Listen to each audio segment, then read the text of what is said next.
starts the Southern Maryland Guitar Guru Show, featuring Dan Harsha and Dan Allman. This week's show, we're highlighting the latest in music, life, and culture. Through different eyes. Yo, this is Dan Harsha, and this is the Guitar Gurus. And with me always is Dan Allman here. Yeah, man, how you doing tonight, bud? Couldn't be better. I cannot believe that we are doing this. Dude. For the 99th time. Exactly, dude. It's unbelievable to me. I was reflecting back on the way over, just thinking about 99 times we're doing this. Yeah. It's impressive. It's a milestone. Right? And to do it in a short amount of time that we've done, it's unbelievable, man.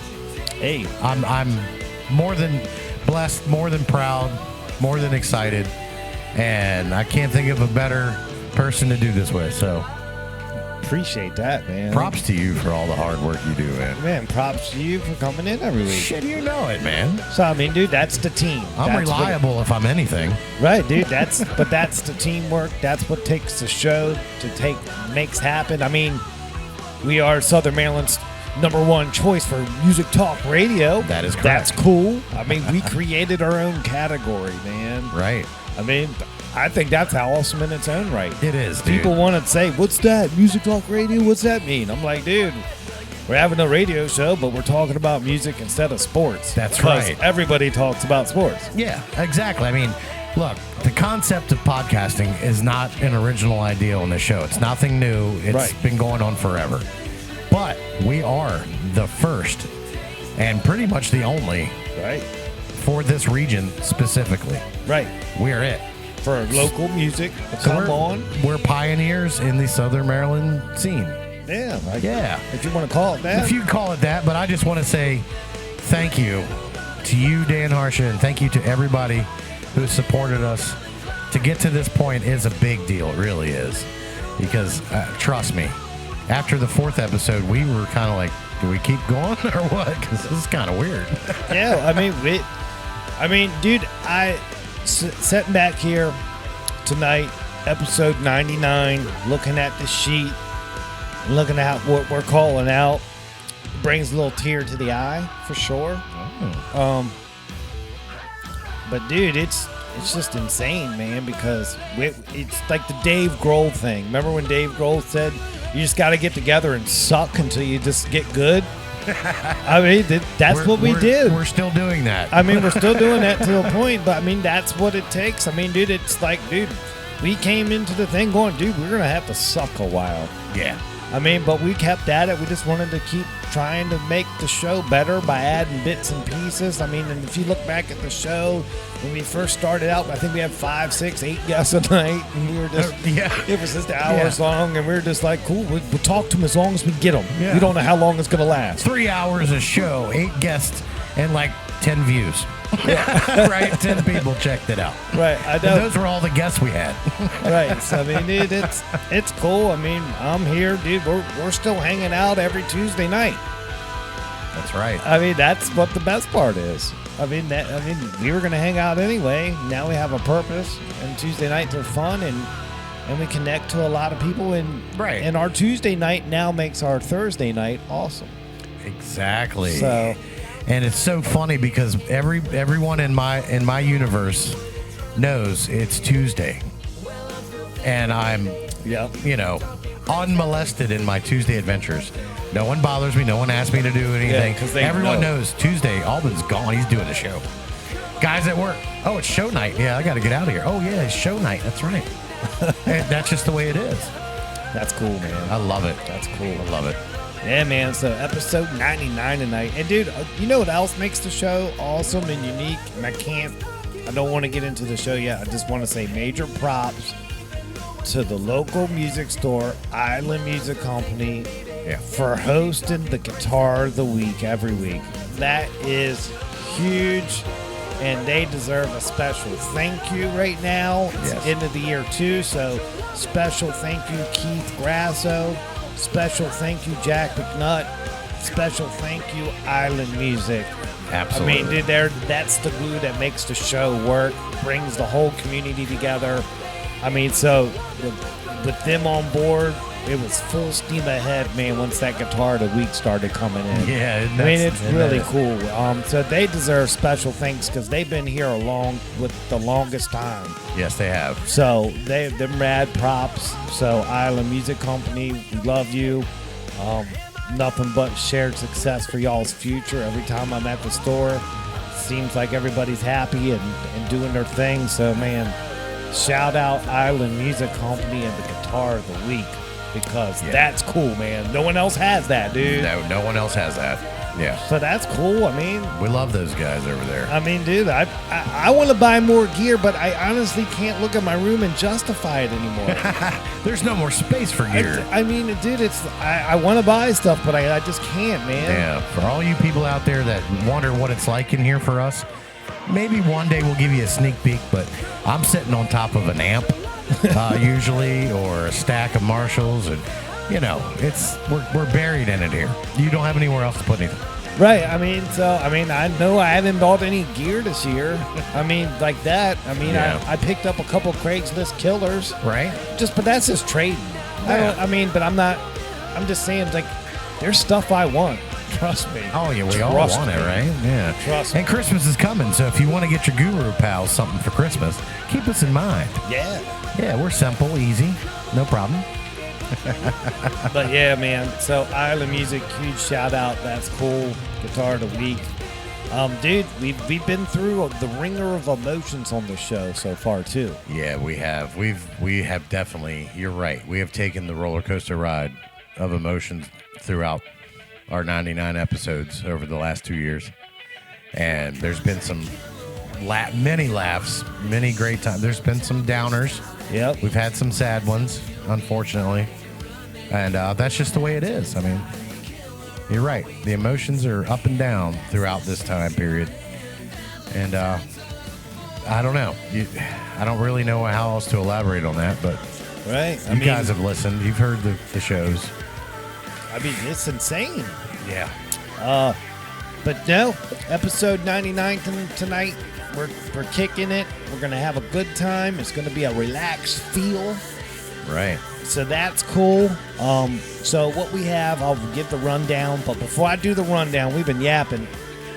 We've got to give last week's show's guest a big old shout out. Yeah, man. And a cracking of a top for him. So first up, Dylan Galvin, thanks for coming on the show. Dude, you're just an awesome dude. And you just got it going on, man. You're dabbling in everything, helping Amy Lloyd out do that remix. That's always awesome of you. And then putting out all that content on his channel. So, I mean, he does it. He puts it out there, man. He does, man. And he does a great job with it. He does a hell of a job. The guy is very talented. He's got this know-how, the skills, and just understands how it works. Yeah. He understands how it works. Yeah. And we really can't thank him enough for the few times he visits with us on the show, because, he doesn't have to do that from out there on the West Coast. No. But he does, because that's the kind of guy he is. Right. So, And he's repping Southern Maryland, so that's cool. Thank you. And then we also had Ryan Forster on the show last week. Yeah, that was my man. cool. And he's got a big time show in Prince Frederick this Friday, right? Saturday. Yep. Saturday. This At Saturday. Spider Hall Farm. That's right. So it's a drive-in situation. You Yep. You tune in your radio in the car to the frequency and enjoy the show. That's actually, if you have a really cool sound system in your car, oh yeah, I bet you it's better than being in like a club. I know. I got that 8-speaker Infinity system in mind, and I kind of do want to check that out. Right. But So- you got Ryan Forster, you got John Lusky, you got a bevy of local musicians and entertainment, and just spreading holiday cheer, and you're supporting the local. It's a beautiful event. Guys, get over and check it out, man. Right. So this one's for you guys. Ah, yeah. Yeah, man. Cracking tops, man. That's right, man. That's right. Get those tops cracking. We used to do that on the Soundstage phone system. Yep. Sponsorships are available. Yeah, dude, we're going to get some sponsors next year. Hopefully if stuff gets back new. 21, the year of sponsorships. Right. All right, dude. So here's episodes 99 breakdown. This is how we're going to roll this week.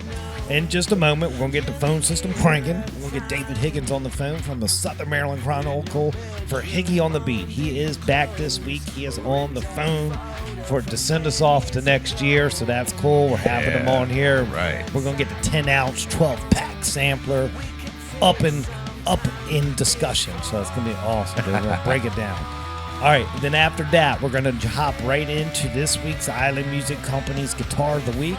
And this week, we got that awesome PRS SE Mark Holcomb signature model. So it's an import, so if you can't go full US made for his model there, you got an import model that's right in the value range for everyone. So it's a killer guitar, killer tone, killer pickups. And shout out to Jack for pointing it out to me that the guitar came tuned drop C, the guy's favorite tuning. Oh, and I was man. like, dude, what's going on with this? What the hell is this thing? Right. So I tuned it back to standard, and Jack, I get the guitar back. He's like, did you put it back in standard? I was like, dude, it came off. Yeah. So, dude, you're right, Jack. You were right. Damn it. So, it's all good, but it's an awesome guitar. We're going to talk about it. It was cool. And that's the Guitar of the Week this week. And after that, we're going to get Sean Kirkpatrick on the phone for Sean in 60 seconds and see what's up with him. He's got some stuff happening, Oh, so yeah. that's going to be fun. He assured us he's got a doozy this week. Nice. That'll be a fun. And then after that, we'll take a quick break because that is the standard show. That's coming every week no matter what. So that's kind of cool. We'll take a quick break, come back, and then we're going to get our podcast mentor, Nick Katsouros, on the phone system to talk about him because his podcast, Musical Osmosis, is finally coming to a close after 5 years. It's so bittersweet, man. Yeah, so we're going to have him on, relaxed conversation, chit-chat, talk about the highs and the lows for him, and, see how it goes. Like I said, I didn't even email him anything. I just said we'll call him. We're going to have a genuine discussion, one show to another. And we have deemed Nick Katsouros the Podfather. That's right. The Podfather is coming on here tonight. Musical Osmosis coming to an end after 5 years. And the amount of guests that he's had, you're going to want to just listen in tonight. He is he is our mentor. Right. So. And that's the show tonight, man. It's a great show for us. It couldn't come at a better time. Perfect. Well, dude, I'm going to fire it up, man. Give me some soothing tones while I get Mr. Higgins on the phone. All right. Guess who's back, everybody? It's Dave Higgins. Higgy on the Beat is here tonight from the Southern Maryland Chronicle, right here on the Southern Maryland Guitar Guru All right, Show. it's ringing, and we're running a little late. Good evening. Hey, Higgy, it's Dan. What's happening, buddy? What's going on, brother? Hey, man, dude, we had a great intro. We're running a couple minutes late. Apologize about that, but we're cranking over here, dude. We're in a good energy, man. How I'll are let you slide this time. Nice. I appreciate that. Hey, I got Alban here. Alban, say hi to Higgy. Hey, what's up, Higgy? What's going on, brother? That's right. I love how Dan says, I got Alban here. You always know I'm here. I would be more shocked when he goes, I got Higgins here. Let me say this while I got you, thank you for covering for me for the past couple weeks. Are you kidding me? I love it. I love it. Yeah, he gets a good kick out of it, man. I love it, dude. This is what I was born to do. Put me in, coach. It's the most talking you let him do during the show. Exactly why I love it. So I love you, man, but I don't mind when you say you're not, you got something else to do. Yeah. Well, we're happy to have you. It's episode 99. It's the closer for the year. I cannot wait to hear what you got for us this week, man. Everything's closed down. We ain't got nothing. Oh. All right. Well, all right. Good night, David Higgins. All right, guys. See you later. See you in 21, buddy. Right. Round 2. Oh, don't say that. Don't say Oh, that. man. Here we go with that. So what do we got this week, brother? All right, good evening, Southern Maryland. I'm Dave Higgins for Higgy on the Beat, coming to you live from the Southern Maryland Chronicle newsroom. This weekend is going to be in the mid to low 40s with partly sunny skies, down into the low 30s at night. So let's get started with what's on tap this weekend in Southern Maryland with your 10-ounce, 12-pack sampler, courtesy of Linaria. On Friday, Helen's Cafe in Charlotte Hall, 5:30 p.m., we got Mike Mead. Ah, that's cool. At the new Green Turtle Sports Bar in California, 5 o'clock, we got Wes Rice. All right. Across the street at Tap House 1637 at 6 p.m. will be Run Catch Rain. All right. And then down at Stoney's Clark Landing in Hollywood at 6 p.m., you got Billy Eager and Kevin Quinn. Oh, wow. All right, Okay. Billy. At the Rex in Leonardtown, you got Mike Richards at 6 o'clock. Okay. Toots Bar, you've got Never Too Late at 6 o'clock. Ah. Over in Calvert County and Lusby at Buckets Bar and Grill, you've got Hydra FX at 6 o'clock. All right. And at 6:30 p.m., the drive-in car concert at Spider Hall Farm, excuse me, will be Ryan Forrester, John Lusky, Latrice Carr, Katie Peters, Eric Hyland, and Megan Whiteside. That's awesome, dude. Yeah, That's we were just awesome. talking about that, so that's important. You said that Friday at 6:30. Yes. Yes. Yes. Don't listen to Alden. He sucks. That's why they don't let you talk much. Worst part was I talked to Ryan privately, and I still got the date wrong. I'm sorry, Ryan. All right, dude. What's happening Saturday? All right, Saturday at Romano Vineyard and Winery and Brandywine, 2 p.m., you've got John Lusky. Oh, nice. At Tap House 1637, you've got a comedy show at 6. Really? And over at Toots Bar at 6 p.m., you've got Social. Oh, good. okay, The yeah. guys are out this week. Good deal. Yep. All right. On Sunday, 4 p.m. at Anthony's Bar and Grill in Dunkirk, you've got GTR, that is Great Train Robbery, acoustic duo. Oh, wow. It's been a long time since I've heard them out. Yep. Yeah. Yep. That's a rare. All That's right. a rare show. Yes, it is. All right, when going out in public, please wear your mask when social distancing isn't possible. Help keep our restaurants and bars open as much as they can by abiding by these simple steps to help prevent the spread of COVID. If you're partaking in adult beverages, please have a DD or plan for an Uber or Lyft. And as always, enjoy and support local music. The health department is out in force. The police are out in force. If you drink and drive, they will pull you over. If you are walking around the bar without your mask on, you're going to get in trouble. The bar's going to get shut down. If we want to have fun, we just got to get through it right now. Right. Yeah. It sucks. You know, half the country doesn't agree with it. The other half does. But that's the rule right now. And until it changes, you know, there's one place in San Maria County that already got shut down. What place was that? A hardware store in Ridge. Oh, I Oh, did yeah, see that's that. right. Yeah. Yes. Because apparently his employees were not wearing them. He had the signs up. The customers were wearing them, but apparently, from 2 different health reports, inspections, his employees were not wearing them. So they shut him down. That shows you how serious it is when Yes. something in Ridge gets shut down. Yeah. Yes. Because, yeah. So That's the end I know of it the sucks. I know a lot of us hate doing it, but you know, until that order's rescinded, the order's got to be rescinded. Otherwise, places are going to get shut down if we don't follow them. Correct. Yeah. Serious stuff. Gems are the grits. So, all right, some music news. December 17th. Oop, sorry, my tablet flipped. All right, 1960. Returning from Hamburg, the Beatles appeared at the Cashbow Coffee Club in Liverpool. Chaz Newby joined the Beatles on bass guitar to replace Stuart Sutcliffe, who had remained in Hamburg, a position he would hold only 2 weeks and 4 performances. When Newby bowed out to return to college, Paul McCartney became the Beatles' bass player. Nice. Wow. 1971, David Bowie released his 4th album, Hunky Dory, which was the first to feature all the members of his bands that would become known the following year as Ziggy Stardust Spiders from Mars. 2 singles were released from the album, Changes and Andy Warhol in 72, and Life on Mars, which was released in late June 73. Bowie himself considered the album to be one of the most important of his career. Still one of my favorites. 2012, Adele was named Billboard's top artist of 2012, while her hit record 21 was named the top album of the year in the Music's Magazine annual review. The 24-year-old became the first to receive both accolades 2 years in a row. The year's top 3 songs were Gaudier's Somebody That I Used to Know, Carly Rae Jepsen's Call Me Maybe, and Fun's We Are Young, respectively. All right. Okay, notable birthdays and local musicians this week. 1937, Art Neville, vocals, piano for the Neville Brothers, who had the 89 UK hit With God on Our Side. Art was a founding member of the Meters, whose musical style represents New Orleans funk.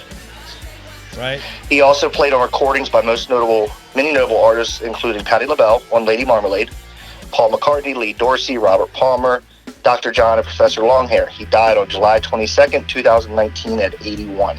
Which county was he from? Couldn't tell you. Well, he's a notable person. We're Don't having know. fun with you, man. Oh. Local musicians and Southern Maryland notable people. I said notable people, and I had the headline on my paper wrong. I tried to condense it to make the script a little bit shorter. See, we gotta fuck with you a little bit. It's called a radio jab. 1959, Bob Stinson, guitarist from the American rock band The Replacements, who released the 84 album Let It Be. Initially a punk rock band, they were considered pioneers of alternative rock. Stinson, a longtime alcoholic and drug addict, died February 18, 1995. 1962, Sarah Dallin, singer of the British female pop group Bananarama, who had the 84 UK number 3 single Robert De Niro's Waiting, plus over 20 other UK top 40 singles, and the 86 US number 1 single Venus, a cover of the Dutch rock band Shocking Blues' 1970 hit. Wow, Bananarama. Bananarama. It's a cruel summer, man. All right, a few local musicians celebrating birthdays. December 16th, Mr. Mike Mead. Mike Mead, happy birthday. Mike Mead. On December 18th, Noel Duke and Andrew Robert. Ah, no, Right, guys. dude. Happy birthday, Know guys. that dude. Cool. On December 19th, Francis Wood. Sweet. Cool. And on December 20th, Gabe Hurley and Megan Knight. Oh, good. All right. Happy birthday, everybody. Happy birthday, everybody on the list this week and next. That's all. And that's your weekly wrap on music news. Check me out on Facebook.com/Higgy on the Beat, which I've been slacking on because Facebook has really been messed up lately. Oh, yeah, dude. If I could drop it, I would. Dude, if dude, you can't even. It's like just a big pain in the ass to make a post. Yeah, it's getting that way. Like today, I was trying to put posts out for the Chronicle, and it wouldn't even let me schedule anything for a couple hours.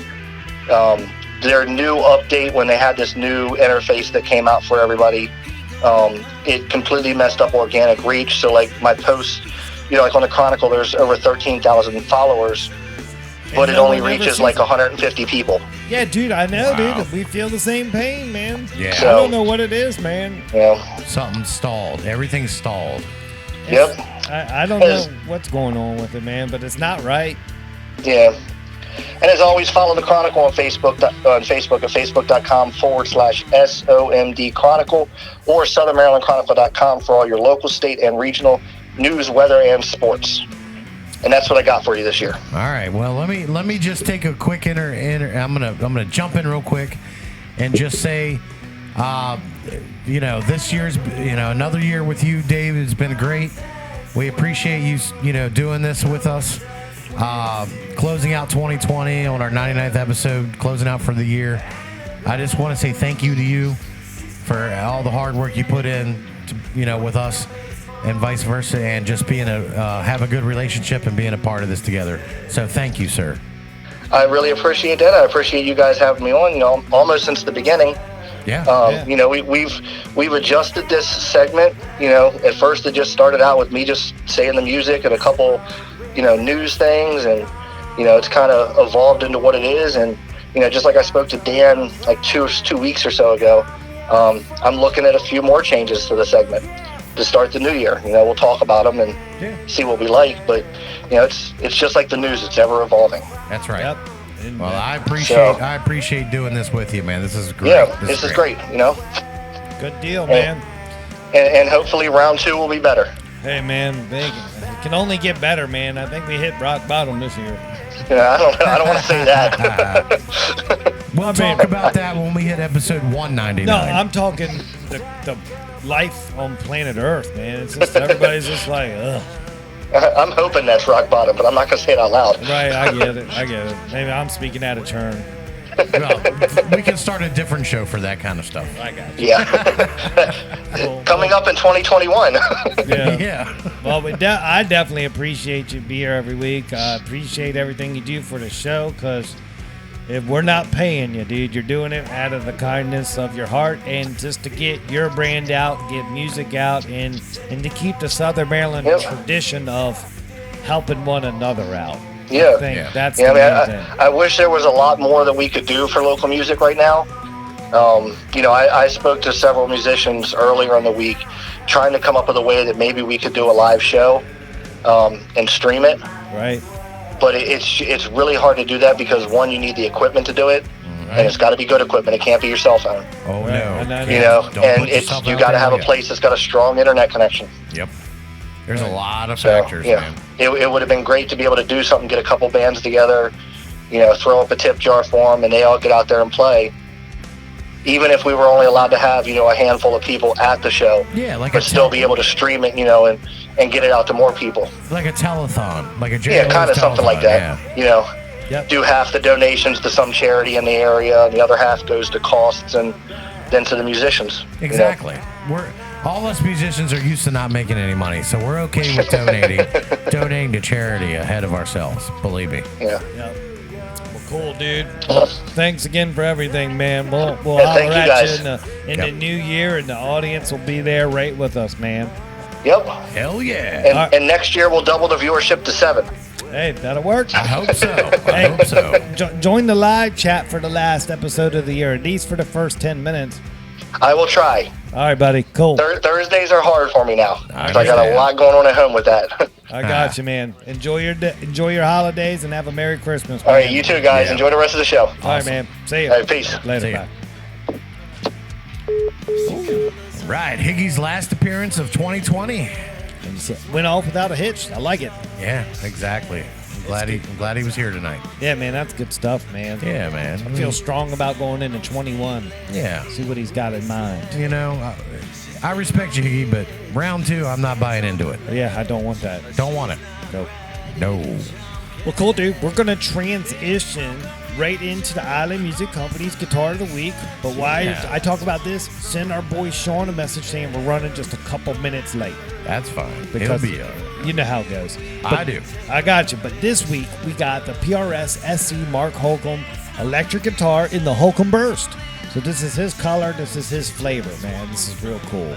So Mark Holcomb of Periphery. I always say it wrong. But this is his signature SC guitar. The PRS SC Mark Holcomb solid body electric guitar was engineered to be an affordable way to nail the prog metal tones of Holcomb's band. The highly specialized electric guitar boasts features that help Holcomb excel at his technical playing styles, such as a proprietary fixed bridge and 20-inch fretboard radius. So it's really crazy when you check out the fretboard on it. It feels really crazy.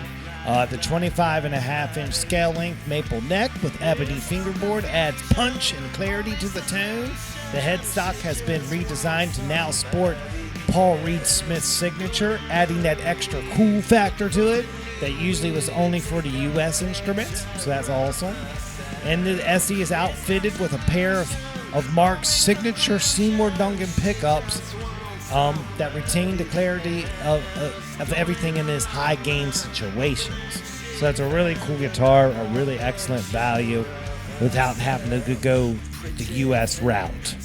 So that's what's really cool about this guitar, and it played excellent. So Yeah. it's great. It looked great. Pictures were phenomenal. Yeah, I mean, the guitar is a great guitar. It's a great value. It's just if you're in... See, what I found out when I was in music retail, when it came to signature guitars, you have the guys that play guitar because that guy plays guitar, and they want to own whatever that guy has. And that's what they want. That's right. And there's no... I'm down with that. I think it's cool. I got a couple on my wall. Yeah, that's true. So I get it. And that's why these signature models are important. I mean, of course, dude, I want a nice Strat. But one day I'm going to get me a Clapton Strat just because that's what he wants. That's his specs. Yeah. There's a difference. Yeah, I know it. He didn't own it. I just know that that's the specs that he wants his guitar to. Exactly. So I get why people want to have signature models, but a lot of guys don't. So that's why I wanted to speak on it real quick. Because the signature model guitar section in music retail is the hottest segment. Yeah. It's what it is, man. I mean, if you got like Kirk Hammett, man, he sells Kirk Hammett signature guitars. Right. I mean, it's a brand recognition, but Mark Holcomb, great guy, great guitar player. People want to be like him. So the guitar is specialized for his needs. The guitar playing in his band is quickly becoming the standard for today's progressive metal, and Mark is a lot of the reason why. His style combines the exotic note runs, intense jackhammering riffing, and the fluty single-note melodies. And he needs a guitar that can deliver on all fronts. While his Maryland-made signature model has been a huge hit for PRS, this SE model makes his signature instrument attainable for a much wider audience. And I think that's the biggest thing right there, man. Let everybody enjoy the guitar playing of Mark Holcomb. There it is. And that's how you do it, man. And it's a fast feel for progressive players. Every aspect of this guitar has been crafted to allow an unrestricted playing experience that craves high-speed fretwork. So it's a shredder, it cranks, it rocks, dude. The neck also boosts PRS's famed wide, thin neck carve that is full enough to remain comfortable, but thin enough for you to fly up and down the frets. So, dude, that's the tease. Go to the store, check it out. You have to put this in your hands. Have to feel how that 20-inch radius is, dude. Yeah, it's just pretty much borderline flat at that point. That's got me intrigued. But you gotta go, and dude, and what's nice is if you look at the pictures, the fretboard is bound in white. So it's cool. Yeah. Are y'all paying attention out there? Listen to all those details. And it's 24 frets with all the PRS bird inlays. Since it's 24 frets, it completes the whole bird. All the way down, man. So it's really cool. Wow. All in an SC model. So that's what's cool, man. That's cool.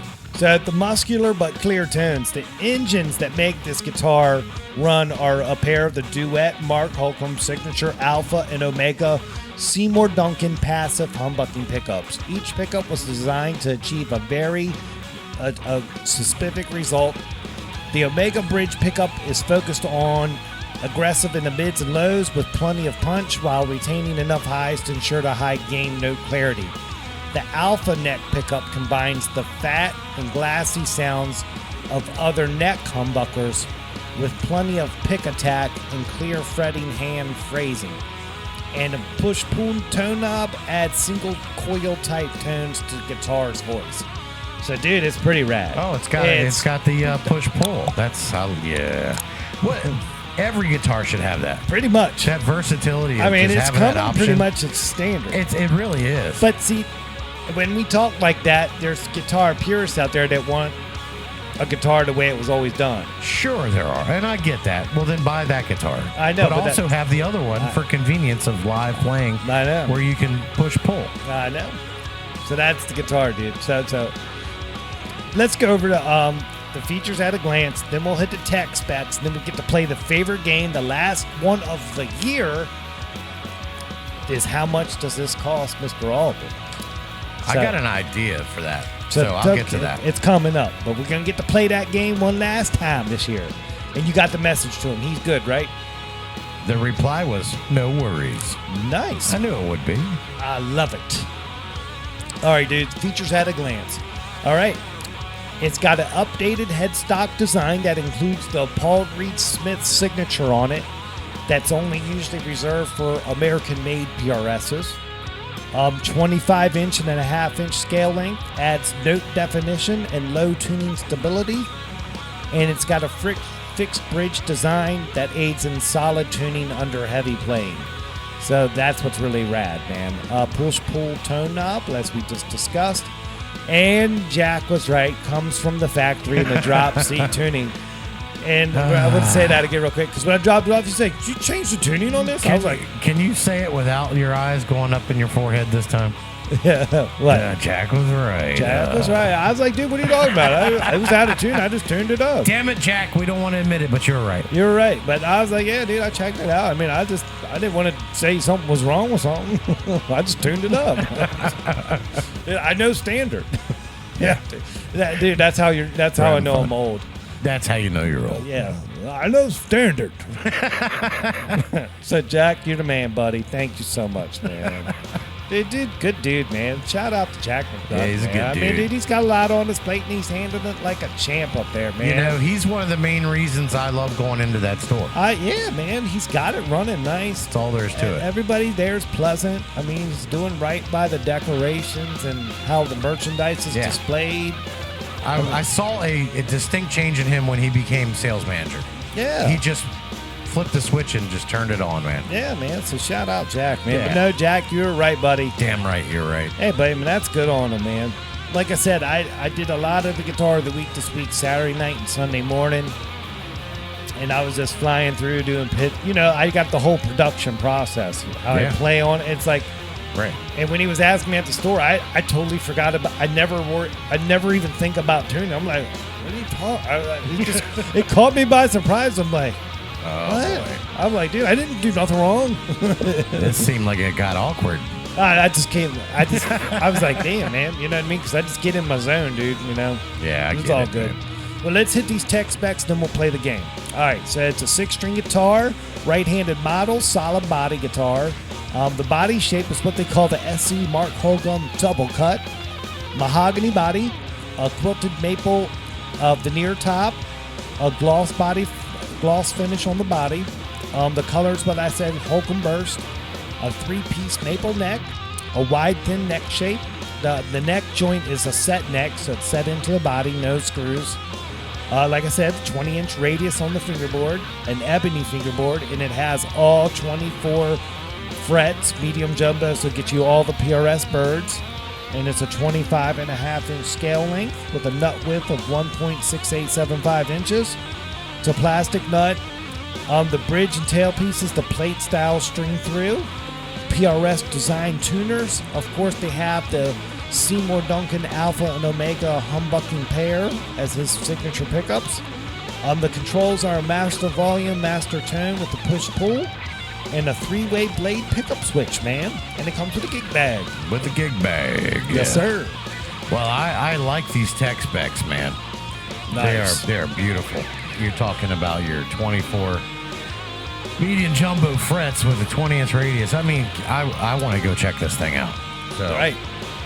It's cool, man. All right, so before we get into the name that price game, you know, Right. last one of the year, Right. I'm thinking I got an idea. All right. I'm going to ask you a question first. Oh, wow. All right. Do we have any swag left in the inventory? Do we have a t-shirt? I do have a t-shirt. I just have to dig it out. Okay. So think about this, everybody, right now. I'm going to give everyone out there a minute. So think about the price. Start naming the price. I'll give you guys a minute. The person that comes closest before I name my price Yep. wins a Guru signed t-shirt for the end of the year. Our Christmas present to you. Yep. But you have to be in the live chat and tell me who the winner is. Oh, yeah. If you're not answering right now before I put my money guess out, that's the only way you qualify. So if you're here now, here's your chance. If I don't get any answers, we keep that t-shirt for ourselves. All right. Okay, so here is Albin's guess on the guitar of the week. Name that price. All right. All right, everybody, you got your answers up there? We'll see who's the closest. All right. I'm going with $8.99. Wow, you're a little low, but that's okay. It's a nice guitar, and it comes with the gig bag. Right. And I think that's what got you. Yes, that got me. That got you. So right now, that guitar is available at Isla Music on the wall for $959.99. Wow, I wasn't that far off. The gig bag got you. I'm getting better at this, though. Yeah, it comes with the gig bag, and I believe that's why it's at that level. But the gig bag that comes with it is uber nice. I'm sure it's padded out and everything. So that $60 is well spent. There it is. So, I mean, that's what you got to think about. No, but good guess, though. That was a I mean, good you're guess. right there. I mean, if it didn't have the gig bag, that would be the price point. Yeah, I know it. I'm getting better at this. So that's awesome. That's good stuff. Yeah, $959.99 at Island Music. Go check it out. Congratulations to whoever this may be at this point. I don't know. But, I don't know how. We'll work it out. We'll get you the shirt somehow figure or it some out. way. But that'd but be yeah, cool. get down to Island Music in La Plata, Maryland. Check out the guitar of the week. Beautiful PRS SC Mark Holcomb import. Right? Yeah. Cool. Well, dude, we're going to have to boot Scoot and Boogie to get Sean on the phone. He's going to be so pissed he gets 5 minutes. Yeah, I feel like God, he's used to this. Well, dude, give me some soothing tones. At least All give him a right. proper intro. It is 2020's last appearance of Sean in 60 seconds. Sean Kirkpatrick right here on the Southern Maryland Guitar Guru Show. The segment is Sean in 60 seconds. Sean in 60 seconds. Right. Originally, it was supposed to be a minute. Right. So, I mean, dude, that's what that's the vanity. Yeah. That's the vanity. If we give you 5, you won. Good evening, gurus. Hey, Sean, what's up, man? How are you doing tonight, buddy? I'm doing pretty good. How are you guys doing? Oh, dude, We're fired up, man. fired up. It's episode 99, the last show of 2020. And dude, a lot of emotions are running, man. But you know us, man. We're always running a little bit behind, man. We'll jump in with it, with you, man. How are you tonight, man? I'm just hanging in there, man. I'm a little tired today. I've been working my butt off getting the barn all decorated for Christmas time. Nice. Actually managed to use up almost all of the decorations that we have, so it's looking festive as fuck. Hell yeah! Myself. And FAF. I Yeah. love it. Good deal, dude. Good deal. Well, dude, we got a couple minutes here. First of all, let's check in. Do you have anything that you got going on that you want to promote? This is a show of promotion. Well, of course. I mean, the Linden Farms holiday open house is this Saturday. It's going on from 10 a.m. to 10 p.m. Wow. But Oh, wow. All day. Yeah. yeah, so we have a silent auction that's actually currently going on right now. So if anybody wants to stop in at the barn, you can take a look at the different things we're auctioning off. There's going to be pony cart rides. You get to meet all the horses and take family photos and vintage wagons. We have this one. It's like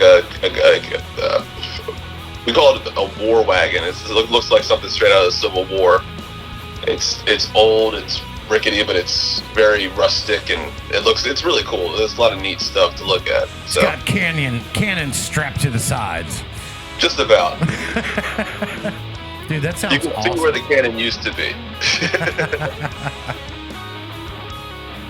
Wow. Yeah, then, Girl Crush is going to be playing from 6 p.m. to 10 p.m. We'll have Mully's Brewery providing craft beer. Oh, man. And yeah, we'll have all the proceeds go to the Linden Farms nonprofit organization, so that it goes straight back into feeding the horses and taking care of the property and making sure that they're safe and everything. So it's all for a good cause. Yeah, that's awesome, man. It's good stuff, You got man. Girl Crush, you got Mullies, you got a silent auction. Oh, man. Wow, man. And all the proceeds take care of the animals. Dude, that's... Any special guests with Girl Crush playing? No special guests. Well, I guess the cat might be out of the bag at this point. Might as well be. I think we talked about I don't know if I mentioned this. Chris quit Girl Crush. Nah, we didn't know that. No one. I didn't know that. Okay. So it was a couple weeks ago. Chris, he just kind of realized where his priorities lie. Had to focus more on his own personal life and relationships and his kids mostly and everything like that. So he had to step away, and we got Jason Mulligan back in on the keys. Get out of town. Yeah, Hey. buddy. Yeah, hell yeah, man. I kind Yeah, of figured that.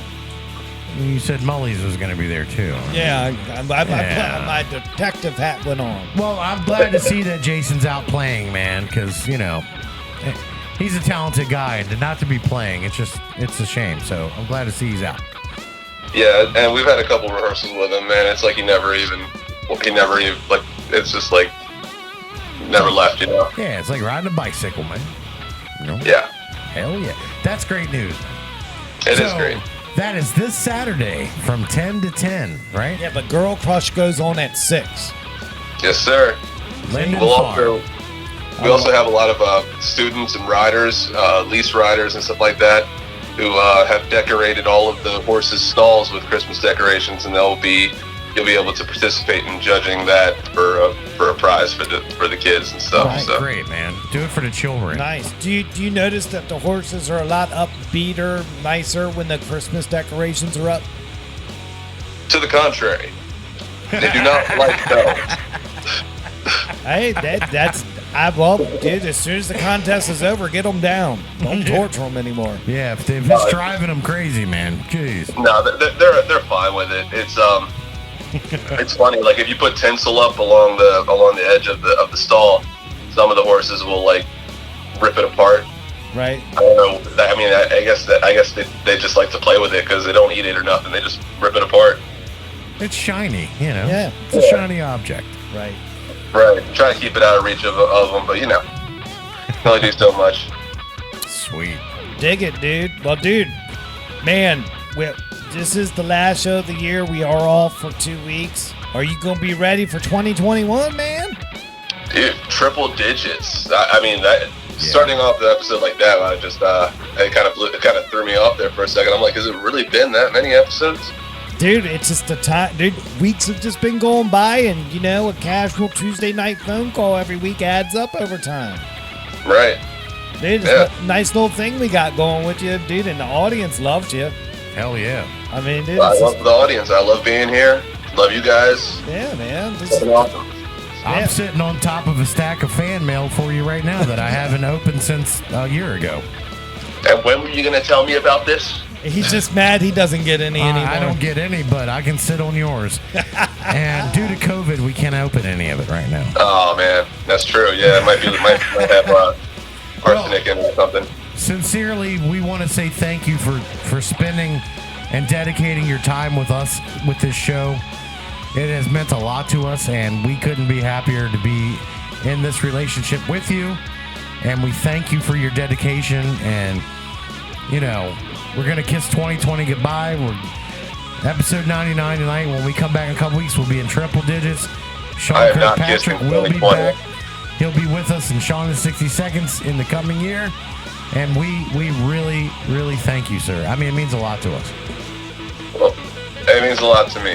And you're very welcome. You guys are it's just fun, you know. It's a good time talking to you guys. I like surprising you guys every once in a while, and you know, trying to come up with stories and stuff. It's a new challenge and a new experience. Or well, it was a new experience for me. Now it's just, you know, another Tuesday, you know. But best way to spend my Tuesdays. Yeah. Right. I mean, what's cool is if you ever find a topic during the week that's just got you perplexed and you want to talk about it with someone, you always got us. Exactly. That's the beauty of this segment. We don't know what we're going to get some weeks. Love it. And we've had some doozies with you, and we love that.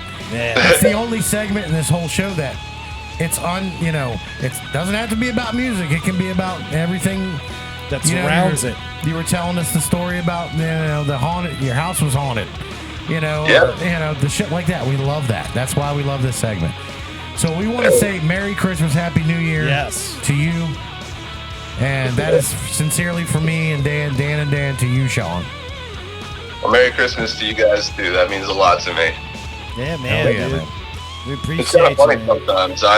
I'll spend like the whole week, you know, coming up with stuff to talk about, and then we get down to the episode, and I don't use anything that I wrote because we just get off on a tangent. Well, that's entertainment, man. You don't Yeah, know. Yeah, that's how it rolls in the radio world. You go where it goes. that's right. Exactly. Good deal. Well, we'll sign off like that, man. Appreciate you. Look forward to you in 2021. Merry Christmas, Happy New Year. And from the Guitar Gurus, we say thank you and have a great night, Sean. Thank you guys. Merry Christmas and a Happy New Year. And if I might add, if anybody is planning on participating or coming to the event on Saturday, please RSVP at lindenfarm.com or send an email to lindenfarmevents@gmail.com. That way we can keep a head count and make sure that, you know, we maintain COVID protocols, all that stuff. So Excellent. Perfect. Excellent Very idea. well done. And people like doing that nowadays anyway. Guaranteed. They really do. Yep. Good stuff. That's it's perfect. coming back here. Yep. All right, All fellas. right, well, much love to you, brother. Be Yeah. good. All right, man. All right, have a great holidays. You do the same, Take it man. easy. Be safe. Yes, sir. Peace. There it goes, man. The final Sean in 60 Seconds for 2020. Wow, man. we've had some doozies this year with him. Wow, dude, I love it, man. But I can tell you this much. He's here every week. Every week, dude. Every week. Dude, he had that one emergency. And yeah, that's fine, dude. We understand. Yeah, but and dude, no problem. No yeah, problem. man, but dude, that guy is a fabric of the show. He's never going anywhere. He's our guy, man. That's he really is a part of the community, and he loves being part of the community. Yep. So we love having him. Wish him much success in the coming year. Sean in 60 seconds. That's right, dude. But wow, dude, we cranked it out, man. For a standard show, we're right at the 50-minute mark. You know, I love it. It's dude. the end of the year. It's 99. If it goes a minute or two over, hey, who gives a shit? I know. I'm happy, man. Hey, it's good I'm stuff. so happy tonight. Yeah, You're man. gonna have to contain me here in a little bit. I'm about to get stupid. It's all good, dude. Well, coming up after the quick break in just a moment, we're going to get our good buddy, the Podfather, Nick Katsouros, Musical Osmosis podcast that's coming to a close. He's doing his last interview with us, then closing out his show. I think that's rad. We did an interview for him on one of his shows, so that was cool. So it's all coming together, man. So it's good stuff. I'm ready to take a break. Are you ready for a break, man? I'm definitely ready, man. Good deal. Well, dude, we'll be right back. It's the Guitar Gurus. We're Southern Maryland's #1 choice for music talk radio people. You gotta tune in while we're off for 2 weeks. Go back, listen to some episodes. Get familiar again. Yeah, and if you find a really old episode that you can Joan on us, please. I'd love to hear about it. Yeah, dude, because we There's know no what? shame in our game. Yeah, when we started, we sucked, and we loved it because we knew the only way to. Episode 4. Yeah. Awful. Yeah. But I'm saying. But now, you gotta suck to be good. So it's all good, dude. That's right. It's good. All right, dude. We'll take a break. We'll be right back. It's Guitar Gurus with Dan and Dan. We're Southern Maryland's #1 choice for music talk radio. Be right back. Yo, yo, yo, Albin, let's talk construction. All right, Mr. Harsher, what's up? Our good friends at Allied Renovations can offer the best value when it comes to replacing your home's exterior, whether it be your roof or facade. Did you know that? How does he do it? Streamlined operations. Jesse and his team have been part of the roofing community since 2015. Did you know that? Really? Yeah, Jesse has some of the deepest roots in our community. Did you know that? Why does that matter? Because you don't have to worry about the here today, gone tomorrow contractor schemes that are out there. Well, you know he's going to be around. That's some great stability. Yes, it is. So if and when the time comes, your home needs help with its roof or facade, please don't forget to contact Jesse Wickline at Allied Renovations.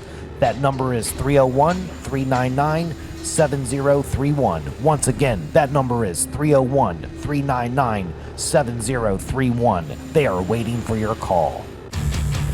Tattoos last forever. They're a permanent statement about your personality and style. Do you want to spend the rest of your life with ink that looks like it's been done by some junior apprentice? Or do you want a custom tattoo from Christopher Lane Tattoos? Chris has over 10 years in the biz and uses the best ink and machines in the industry. Check out Christopher Lane Tattoo's Instagram feed today and you will just see for yourself that he does some of the finest work in the Southern Maryland area. Give him a follow today and you will just marvel over the attention to detail in his work. Christopher Lane Tattoos on Instagram is your start on a pathway to tattoo bliss. Book your appointment through Christopher Lane Tattoo's Instagram private messaging service for an exclusive bonus that only Guitar Guru listeners are eligible for. Follow Christopher Lane Tattoos on Instagram today. Yo, yo, yo, Albin, let's talk site maintenance solutions with Cooper Construction. Okay, great. Why are we outside? I wanted you to see how Cooper Construction's handling my site with the installation of my new septic tank system. Oh, I'm loving all this heavy equipment I'm seeing.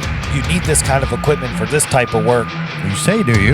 Yeah, man. Cooper Constructions offers complete site solutions for septic tanks and mounds, lot clearing up to 3 acres, and most importantly, stormwater management. Okay, let me get this straight. Cooper Construction offers site maintenance for lot clearing, septic systems, and stormwater management? You are correct. Does Cooper Construction have all the credentials needed for this type of work?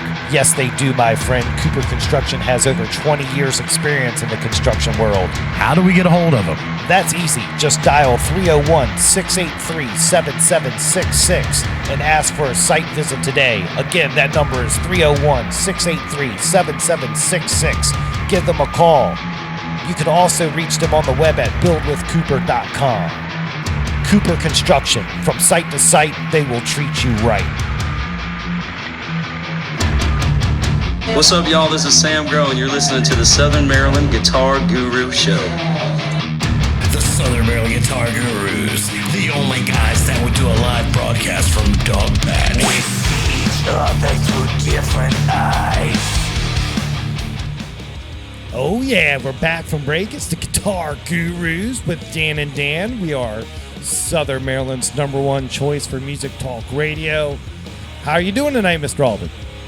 I am riding the wave, my friend. Nice. And if this is the kind of wave, it's a tsunami wave. It's one of those big ones, man. I'm riding that kind of wave doing this thing, man. Nice, dude. It feels like that. It's very euphoric tonight. Well, wintertime is upon us. We're going into that mode. Yeah. Next couple months, we're going to be hunkering down, trying to stay, just make it through until spring, Right. So Yeah. I'm excited to get through it. I am too. And I'll do whatever I got to do to get through it. Right, man. But, man, I'm thirsty. Hold on. I think I'm going to try to get this action going. Hold on. All right, I'll listen to that, everybody. While Dan's doing that, I want you guys to think about how many pops of tops have happened in 99 episodes here. Wow. We can't fathom the number. Trust me. It's been hundreds and hundreds of cases of cold beverages. I wish I would have tracked that. Wow, could you imagine if we had an actual working map of how many? Hello, episode 99, liver cancer. Right. No, I'm just kidding. Right. Anyway, dude, the drink's tasting good. About to get our featured guest of the night on the phone. It's the Podfather, no other than Nick Katsouros of musical Osmosis. Yeah. Excited for this interview because the show's coming to a close, and we're just going to talk to him about the show, man. It's going to be awesome, man. Why don't you give me some soothing tones and I'll get it cranking. All right.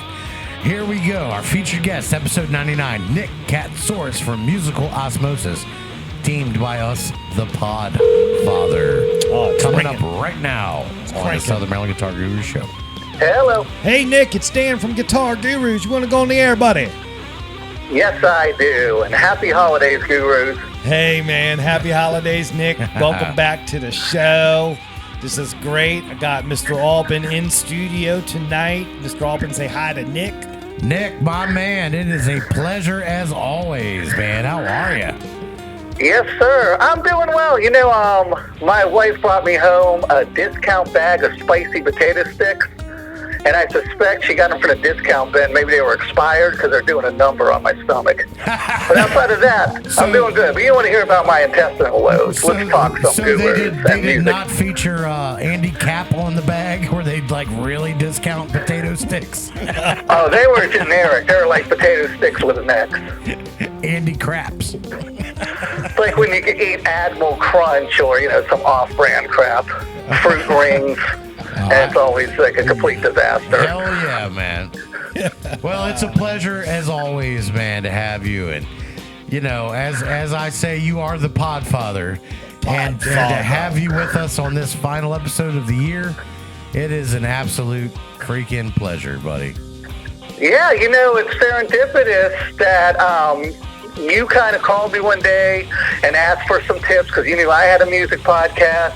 And last year at this very time, it might be within the day, we were doing our 99th episode and kicking off this year with our 100th episode with Kevin Seconds from 7 Seconds.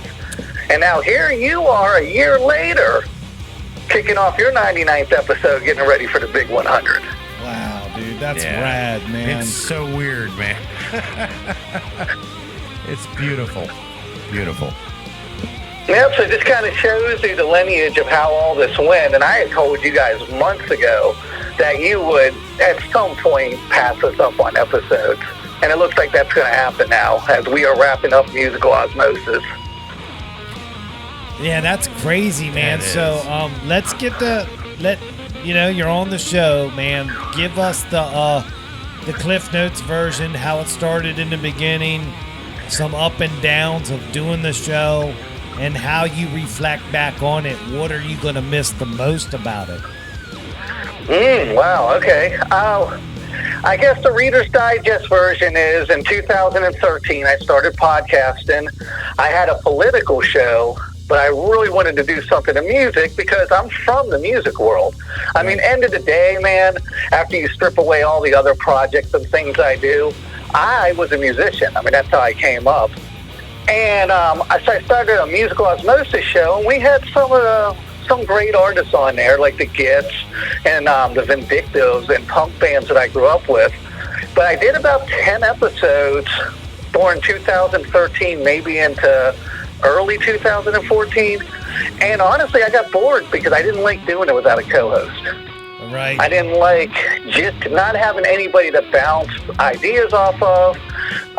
Nobody to bring, like, hey, why don't we do this band that you've never heard of to the table?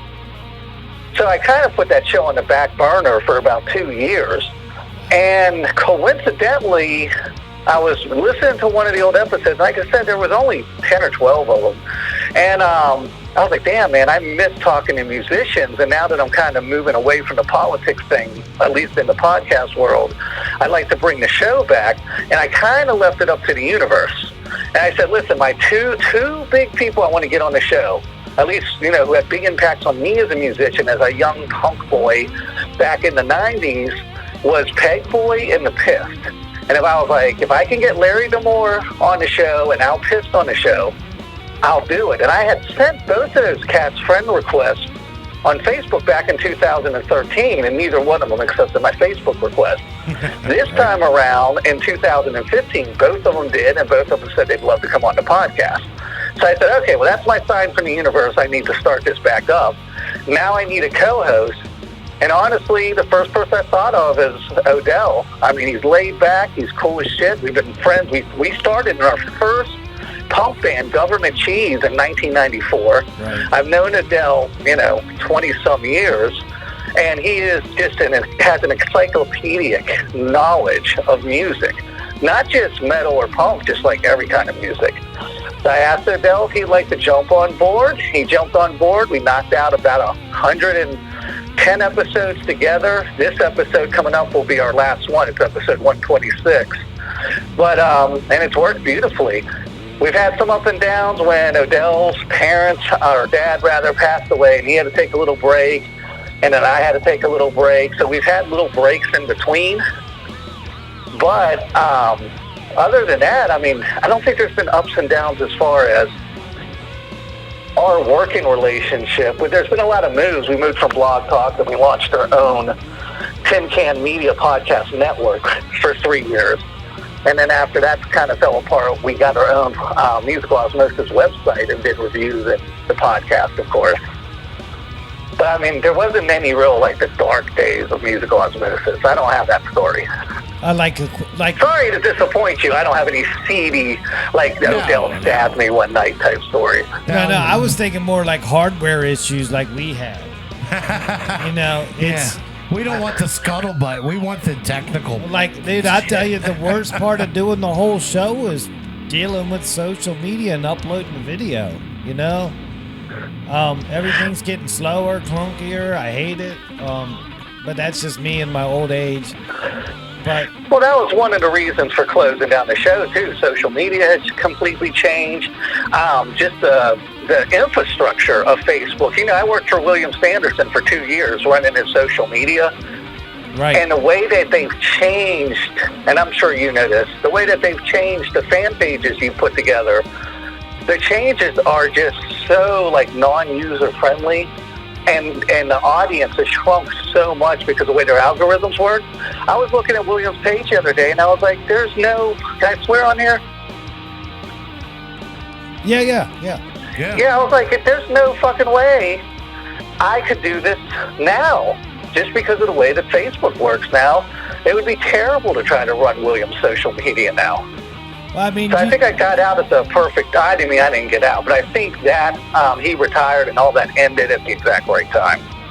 right, but I mean, just I know there's people out there that social media manage. It's like they're making their jobs. It's like Facebook just went and made their jobs harder for no reason. I would say it's made it impossible, really.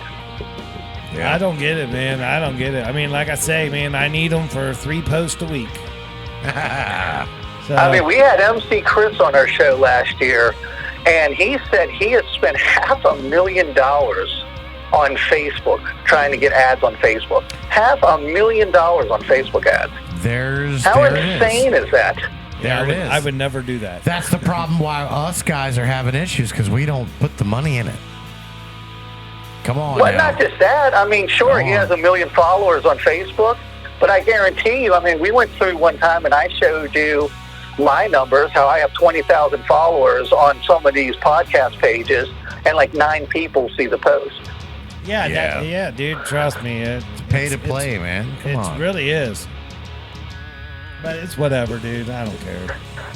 Yeah, well. Yeah, and I just feel like, especially with COVID and the way we've all had to kind of adjust the way we do business in the music world, and now all these other people are coming into this world and trying to make money because they can't make money on the outside with like T-shirts and concerts and shit. I just feel like they've just completely taken a wrecking ball to how indie artists maneuver online now. Yeah. And I can tell you all the ins and outs of why one of the reasons we're shutting down the podcast. And I talked to you about this, Dan, because I was like, man, I don't understand this. But it had to do with SoundCloud. Right. And how their copyright, they have like a little copyright algorithm. And we had someone on the show 2 years ago. Well, let me kind of rewind here. So we have our own website. However, through Wix, because it's just a real simple website, through Wix, you can't upload actual audio on there. You have to have a third-party server. So we keep all our stuff on SoundCloud, which I pay for a SoundCloud Pro account. And then we pay every year for Wix. And then Wix will pull off your audio from SoundCloud. You put it in a special player. I have a special musical Osmosis playlist. And you link it to that, you embed it to that, and that's how it plays. Well, we had somebody on a couple years ago, and they just got signed on a new record label, and we had 4 people on this show, and we only play the music by the people we have on the show. So they're agreeing to it because they're being interviewed. And SoundCloud took it down because that new record label's algorithm pinged us for having that song on the show of the artists we had on the show. So here I am paying SoundCloud a couple $100. It's not a whole lot. It's $200-300 a year, and then paying Wix a few $100 more a year. And I'm having stuff pulled off my own website by SoundCloud, and I'm paying them. And that was one of the things that factored into me going, you know what? I'm just going to go in a different direction, so I don't have to keep messing with this copyright bullshit. Yeah, that's why we did all the stuff in our background the way we did it. So, Yeah. I know, man. Weird. Copyrights are just, they're hard, man. Yeah, and it serves no purpose. I mean, I don't understand what this artist's record label. I mean, it's what I think it's just probably laziness, right? They're like, a lot of people are probably playing this artist's music without their permission, so I don't think it has a way to distinguish between if the artist is actually on the show or Right. not. So they're probably just like, yeah, just take down anything with their music. They're on a new label now. We're just going to start over. That's the only thing I can think, right? Yeah, I mean, wow. And we all know that's not true because all the interviews you've done, you've actually had the artist on your show. Yeah. There's no... But I don't think that algorithm has any way of knowing the difference between someone just playing the song going, hey, welcome to the Rad Rick's radio show, and just playing it and trying to make money, and someone actually interviewing that particular artist. I'm fucking sick of algorithms. Hey, I just want to meet Rad Rick. Do you know when algorithms don't work? When you pull up to a fucking white strip at an intersection and you still wait 4 minutes for the light to change. I'm sick of it. Uh-oh. That's do you need a timeout? You know what really grinds my gears? Here we go. Let me get my beanbag out and settle in and a beer. I'm just having some fun. I've had a few beverages. All right, nothing wrong with that. I thought he was going to break into a promo, man. Like he was getting ready to wrestle. Look here, Mean Gene. This Saturday, 8 o'clock, Mean Gene in the ring, squared circle. There'd be me and you. Yeah, I'm not getting into all that. I'm having some fun tonight, Nick. Having you here, I could tell. having you on the show with us tonight, it just got me so pumped up. I'm excited about it. I'm having fun, man. Well, you don't need to be that pumped up. And I'm not that big of a catch, Dan. Trust me. We were talking about this earlier, and we're just so excited. I told Dan, I said, you're gonna have to rein me in probably later because I'm having a good time.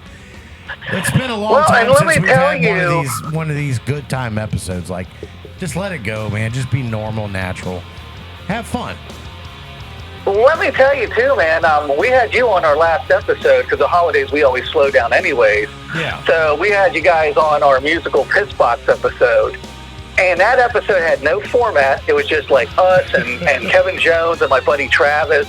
And, I didn't put any kind of format together. I pulled some stuff off Billboard or whatever it was, the Rock the Hall of Fame and some of the comeback bands. It took me like 10 minutes. But there wasn't this long process of writing out a format like I usually do. Right. And I was like, you know what? This is fun, dude. Like, this is, and not that the other stuff isn't fun. It's great when I get to talk to people that I've been wanting to talk to for years. A couple months ago, we had Kurt, the singer of DRI, Dirty Rotten Imbeciles, on. Yeah. And that's a band I really wanted to have on. It was one of my, top 12 bands when I started Musical Osmosis. And I finally was able to make it happen. That's cool. But I was like, after 540 some episodes of different podcasts, I've had like a dozen different podcasts. I've interviewed, 400 or 500 people easy. I was like, I'm starting, I feel like now I'm using having such a structured format as a crutch. Yeah. And I really want to do a show. I know so many artists now that I'm, friends, good friends all the way down to just acquaintances with, where I can just get on air and kind of bullshit with. I kind of want to do that and just see where that adventure takes me.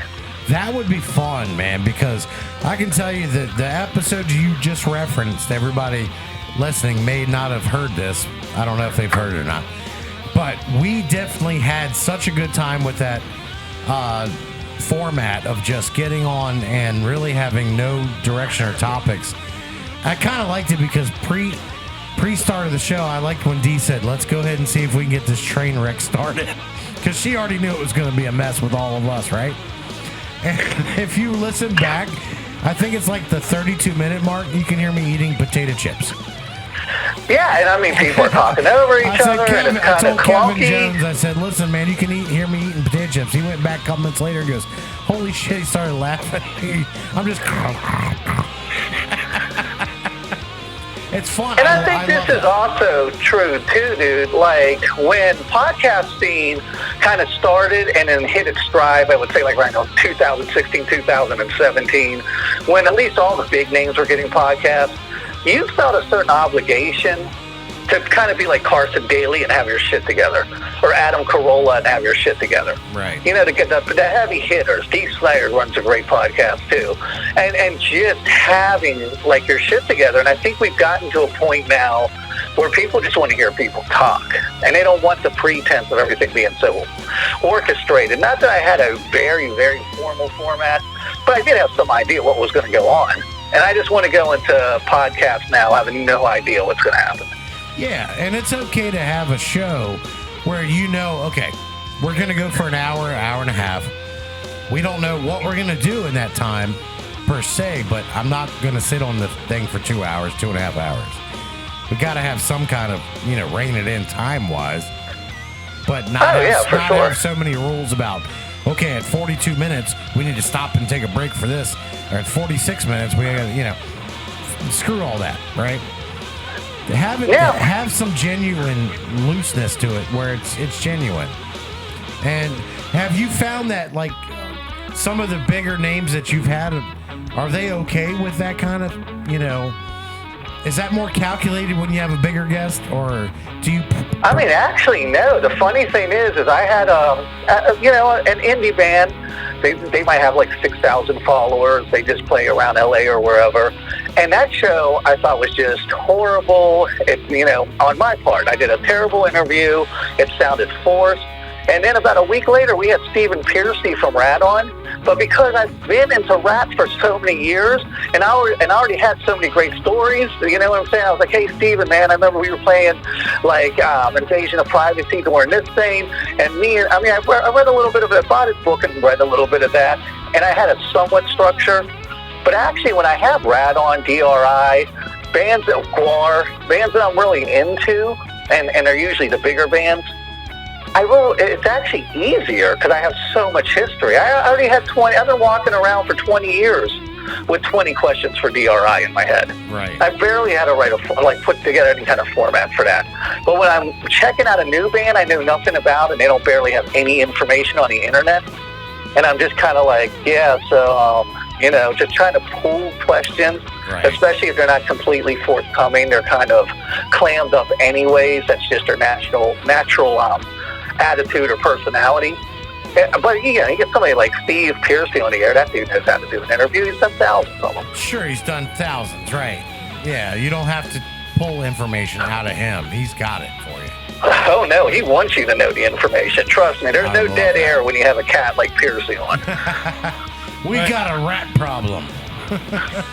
Exactly, and that's when, and I was like, hey man, I know you've heard this 1,000 times, but I've got to bring up the Geico commercial. He's like, yeah man, let's talk about that. I love that shit. And I was like, really, dude? I pictured you like in the Doors movie where they were playing Light My Fire in that tire commercial, and Morrison like flips out and throws a TV across the room. I thought that would have pissed you off, man. He's like, no, I love it. I love being into new. Like, dude, he was the easiest guy in the world to talk to. That's so great, my man. long, old man rambling answer to your question is, it's actually easier when we had the bigger bands on that I've been into for years. Right. Than some of the smaller acts. That makes sense. That makes perfect sense to me. I understand that. Well, dude, I'm dealing with local acts. We're always digging. We're always digging and mining for information. So I get it. I understand it. So that's why I got to ask broad-based questions to get them to open up. It's a whole process, but people usually like coming on and talking, so it happens. Yeah, people love to talk about themselves. I remember I was at some kind of training years ago, like at Comcast or one of those places I worked. And I know if you've ever worked in any kind of business environment, you've heard this story about like the taxi driver. But even though he was a taxi driver, his cab was going to be the best, and it had like the best air, and he had a cooler back there with like Gatorades, and he was super polite. And it's kind of like a situation like that where I kind of lost my train of thought, but it's kind of like a situation where you have to do the best job with what you have. And if you have to pull things out of people, I know what I was trying to say. You don't have to pull things out of people. The whole thing with this whole spiel that guy was going on was people want to talk about themselves. People have a natural tendency to want to share their stories, especially if they're kind of like an outgoing person and they're not totally an introvert. They want to share their life and they want to share their stories. So it's kind of like the easiest thing in the world. And if you have a big personality, like a Stephen Piercy or GWAR or something like that, that's gonna be a walk in the park. If you're authentically into those bands, which I try not to book bands on the show I'm not actually into. Right, I understand that. Yeah. I actually like having acts on of all the different genres. That way I can learn how they create music. So I kind of dig it. You know what I mean? That's me, though. For us, it's been an educational learning experience more than anything. Because, like Dan said, you have the different genres. You learn something as you listen to them tell their stories. You're actually soaking in all the knowledge that they're giving you. I like that. I like that a lot. But you still have to have a sincere interest. I mean, we've had Mean Mary James on the show, who's a banjo player, Abby the Spoon Lady. We've had an opera singer on. We've had a lot of different rap acts on. So I do mix it up. I don't ever want to be a one-trick pony. And I have multiple interests. But it has to be somebody I'm authentically. A couple times I've had guests, not so much on the music show, but especially like on the political show back in the day. Someone will ask me a favor, say, hey, you can have this person you want if you book this other person. And having to pull information out of people you're really not interested in their story is terrible. And if I got paid for it, that would just be the price of doing business. But I don't have to do anything I don't want to do. That's right. You have you make the decision at the end of the day. You don't have to do anything you don't want to do. Yeah, Now- so why set myself up for failure? Now, let me ask you this. Listening to I know your eclectic mix of guests, and it has been incredible. Incredible. Have you ever tried to get Weird Al Yankovic on your show? Dude, it's so crazy, and I got to tell the listeners, this was not preordained. We did not set this up. And it's crazy coincidence you'd bring that up, because I, and especially my wife, Dee, and she's also our producer, she does an amazing job. I got to throw some props out to her. Right. Because I could not do this show. Me and Odell could not do this show, but I couldn't do any of the shows we do without Dee. We dropped like $500-600 on the backstage passes for Weird Al when he came out here to Knoxville. Made a big to-do of it. We dressed up in cheesy 80 clothes. We went to the pre-party. They're like after party with Weird Al. So I'm thinking I get to mingle with the guy. Like we can, he doesn't drink, but we can sit there and chat. And all you do is you walk up to a table and meet him. But we actually spent all this money because I had no other avenue to get to him. And I wanted to see Weird Al anyways. So I was like, all right, well, we'll get front row seats. We'll do all this cool shit. And I got to meet him for 5 seconds. You stand in line just like you would if he was at the local record store. Wow. Hi, Al. And he signed my Mad magazine, the one that he had edited. And I said, hey, how can I get you on my podcast? I've been looking for a way to reach you for years. He's like, talk to my assistant. The assistant took my name, and of course, I never heard from him. Wow. But I dropped a lot of money just because I wanted to get Weird Al on the air so bad. And a lot of times, those things, they don't work out, dude. I mean, there's a lot of times you try for years. I went back and forth with Sharon Sanderson, who handles William's stuff. I had been asking her for over a year, and this is years ago, to have William on the show the first time. Okay, we'll get back with me then. He's kind of on hiatus right now. And I just had to keep pushing and look at the relationship that came out of that. But if I would have gave up the second or third time, I would never even known William. Dude, the fact that you ran William Sanderson's social media just by being persistent. That's cool. It blows us away. And the fact that our relationship together allowed him to be a guest on our show, episode 32, we're talking of the most famous guests we've had on our show. Yep. And that's because of you, Nick. And then we got to go to Baltimore and hang out with you guys and meet him and hang out. That's because of your hard work. So I'm a firm believer, dude, in persistence overcomes resistance. Yeah. I mean, you have to know, I had William Shatner's people be like, hey, leave us alone, dude. Because I literally wrote them for 3 years straight. It was like that scene in Shawshank Redemption where the dude just kept writing and asking for a fucking library, and they finally gave in. Right. It was like that, dude. I wrote Shatner's people once a month for 3 years, and they're finally leave us alone. He's never coming on your show. Yeah. They're actually kind of very aggressive about it. I think the official letter was, Dear Nick Katsouros, fuck off. That was the pretense. He basically said that William Shatner would never do a show as lowbrow as mine. And give up. It's never going to happen. But in our minds, in our world of podcasting, we look at that kind of thing and we go, I bet you he would do this with us. He seems like the kind of guy that would do this. And then you realize he doesn't. And you're like, what an asshole. I mean, to be fair, though, Shatner probably never even got the message. I mean, when you're on the Shatner level, there's a wall of people that protect guys like Shatner from guys like me. That's right. So Shatner probably never even heard the request. So, all right, let's get into this, if you don't mind me. We're flying off the cuff tonight. No pre-recorded questions. No format. I'm an open book, brother. Plug away. What can you tell me about the very first episode of Musical Osmosis, and when was it? Well, the first episode would have been around March of 2013. When I started podcasting, I had launched that and a political panel show called The Ignorance Equation the same month. When I started doing it on Blog Talk Radio, the term podcasting wasn't even in the cultural zeitgeist. I just called it online radio. We didn't even have a name for it yet. I'm sure the term was out there somewhere, but it wasn't popular enough where I even knew it. So I was podcasting before I even knew that term.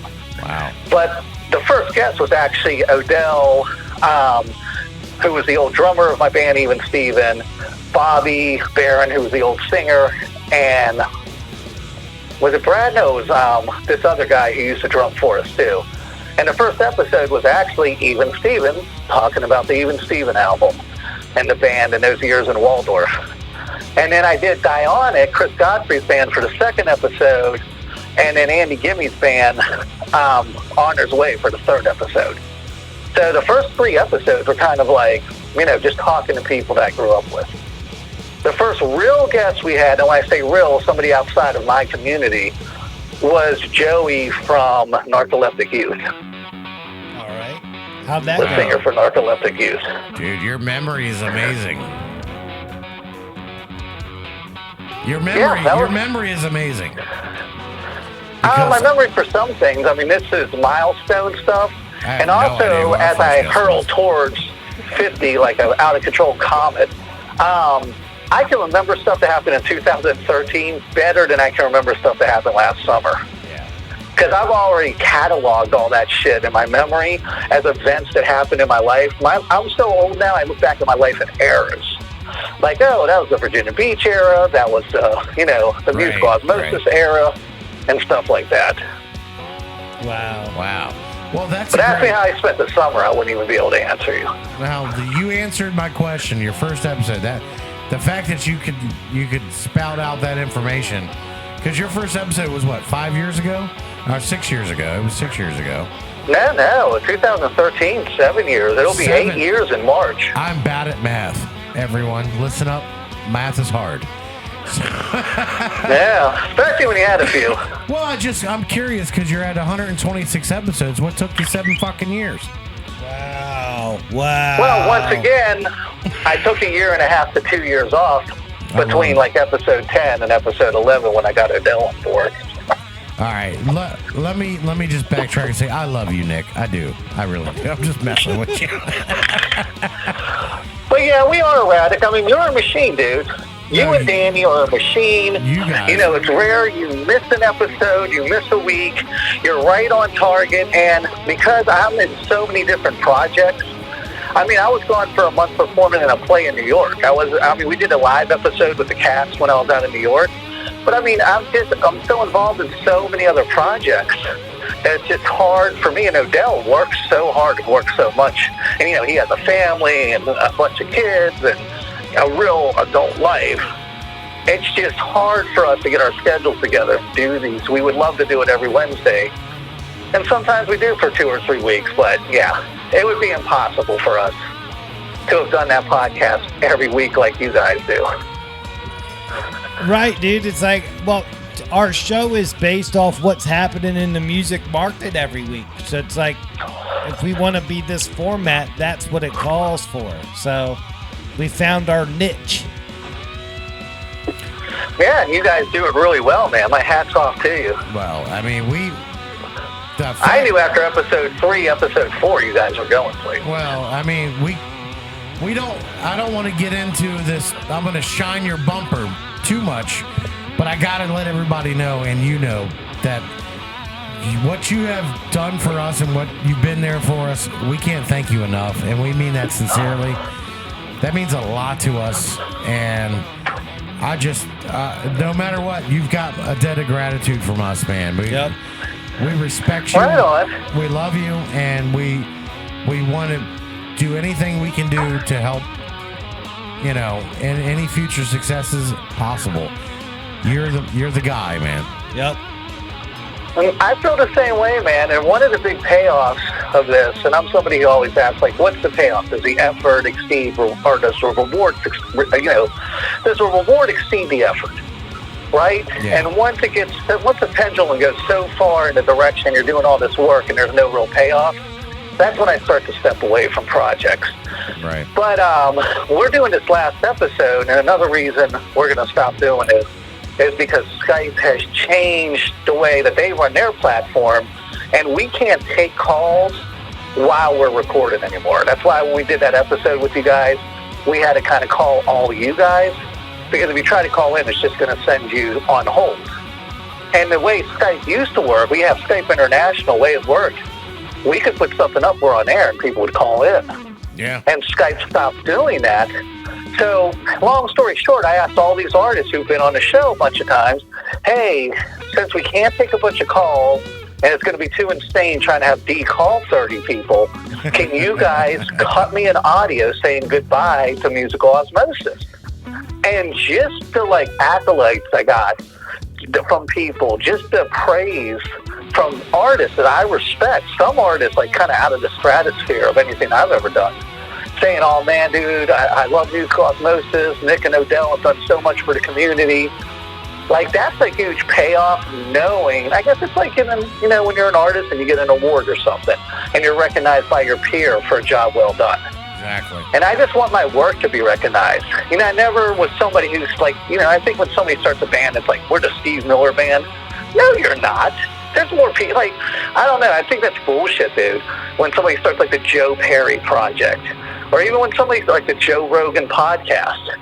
Like, I've had 12, 14 podcasts. I've never had a podcast I incorporated my name. Right. I want the work to speak for itself. And I actually, somebody wanted to sign on and start promoting me. They wanted to work as my publicist. And they said, listen, you've got a real problem because you don't stand in front of your product. You stand behind it. And you kind of expect, like, you hide behind your product almost. You want your product to speak for you, but you don't come out and say, hey, this is who I am. This is all about Nick, so people can love the character of Nick Katsouros. You just put your work out there. And, I had to part company with her because I was like, I don't want it to be about me. I want it to be about the work. I want it to be about the artist. Honestly, if people are like, I love Musical Osmosis, and we got nationally huge, and they're like, what's the name of the host? And they're like, oh, I don't know the guy's name. I wouldn't give a shit less, dude. I just want the work to be recognized. There it is. I hear you, man. Much respect for that, man. Yeah. So I think that kind of hurt me in a sense. Just like that. And that was a professional publicist said, if you're not standing in front of the work, how do you expect to get your name out? And I was like, but, I'm not a bottle of syrup. I'm not a box of chips. I don't want to be a product. I have a product. I want the work to go out there. I don't need my name to get, like... But it is good, on the other hand, when people recognize the work that we've done. Because over 5 years, I mean, I'm not counting those first 10 episodes. I'm talking about me and Odell. Those 5 years, me and Odell's been doing Musical Osmosis together. I think we've done some damn fine work, and I'm proud of it. And I don't need name recognition. I just need the work to be appreciated. And very well deserved, because you should be proud of the work, because you guys have put a lot of hard work into it. Yep.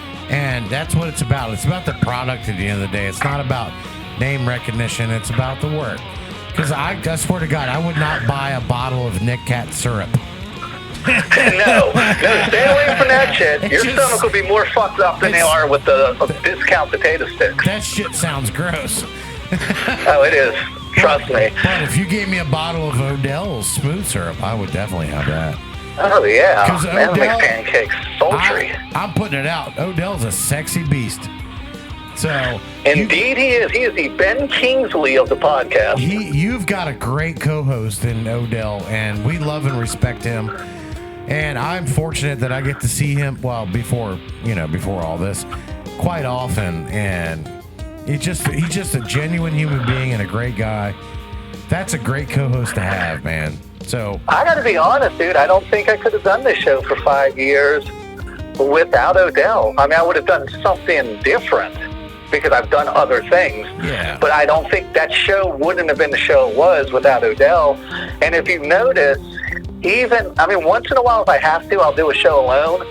But even when Odell can't make a show, I've had you co-host. We've had Kicks on. Yeah. I've had my friend Hannah come on with Alice Bag because Odell couldn't do it. I've had my friend Haley from Haley and the Crushers join us to host with Fred Snyder from the B-52s. Like, I like bringing on guest hosts, too, and kind of mixing up that dynamic. Yeah. Just to get a different vibe, so everybody's like, as soon as you think I'm going to zig, I zag. That's why I did that musical Piss Box episode last time. And I hadn't even made a decision yet to close the show down. It was something that was rattling in the back of my head. But until SoundCloud pulled that nonsense on me, that was what made me make that final decision. Yeah, I don't blame you there, man. Why don't we do like another musical piss box episode, but do it 80s edition and grab a bunch of 80s actors and musicians and be on with us? Now, we can do something like that if you guys would like to hear about my new, not so new project. Oh, yeah. Sure, drop it. Hell yeah. All right, so last March, I started a podcast with my buddy Andy, and it's funny because every podcast I've ever started, and I've had co-hosts on all the podcasts, but anyone I ever started, the majority that I start by myself, and I bring people on later, right? Because they start as a seed of an idea, and I'm like, I don't know if I'm going to keep this around long enough to get somebody, and it's always somebody who's kind of never podcasted before anyways, and I don't want to bring them into this and close it down after 10 episodes. I think that's like unfair, kind of a dick move. Yeah. So once the podcast is rolling, and I'm like, yeah, this is something I really want to do, I'll bring in a co-host. However, I knew this COVID thing was going to be around for a while. So in March, I called my buddy Andy, and I was like, hey, man, I'm thinking about starting a podcast. There's this old commercial from the 90s. I think it's Jif Peanut Butter. And there's like a fucking nuclear war, and it's like everything's in disarray. All the buildings are basically rubble. And this girl is like scrounging through the rubble, and she's like covered in soot. Looks like she's about to be in a malnutrition, about to die. And she finds a thing of Jif peanut butter, and everything looks bright, and she starts eating the Jif. And that was rattling around in my head when I was thinking about pandemic. And I was like, dude, that would be a funny ass name for a podcast. So I started a podcast, and the podcast started as just here's what's going on this week or this 2-week period, how often we could do them, with COVID-19 and the pandemic. It was called coronavirus back then. It was so early on. And I was like, I'm going to name it Apocalyptic Peanut Butter. That is just a catchy-ass, funny name. And I got my friend Emily to write our theme song, and she did an amazing, Emily from Jim. Google her. It's FREMBGEN. She's an incredible acoustic guitarist. Definitely check her stuff out. And we started the podcast, and we've done 24 episodes since March. Wow. Which is almost as many episodes as we've done a musical Osmosis this year. And, yeah. And we did that, this whole year. But so 2 things. One, when I started that, I said, hey, listen, Andy, I want to do this show, but I don't want to get sucked back in the world of politics. When I was doing politics before, it was just too toxic. I was getting, fucking death threats and family disowning me. And I was like, it's just not worth it, man. Because to me, politics now is like I have an opinion about something I'm powerless to change, and then everybody blames me for the outcome. It would be like if I said the Steelers are going to beat the 49ers in a Super Bowl, and then when the Steelers win, my neighbor comes over to my house and smashes out all my windows because he lost $50 on the game. I don't have any fucking control over that.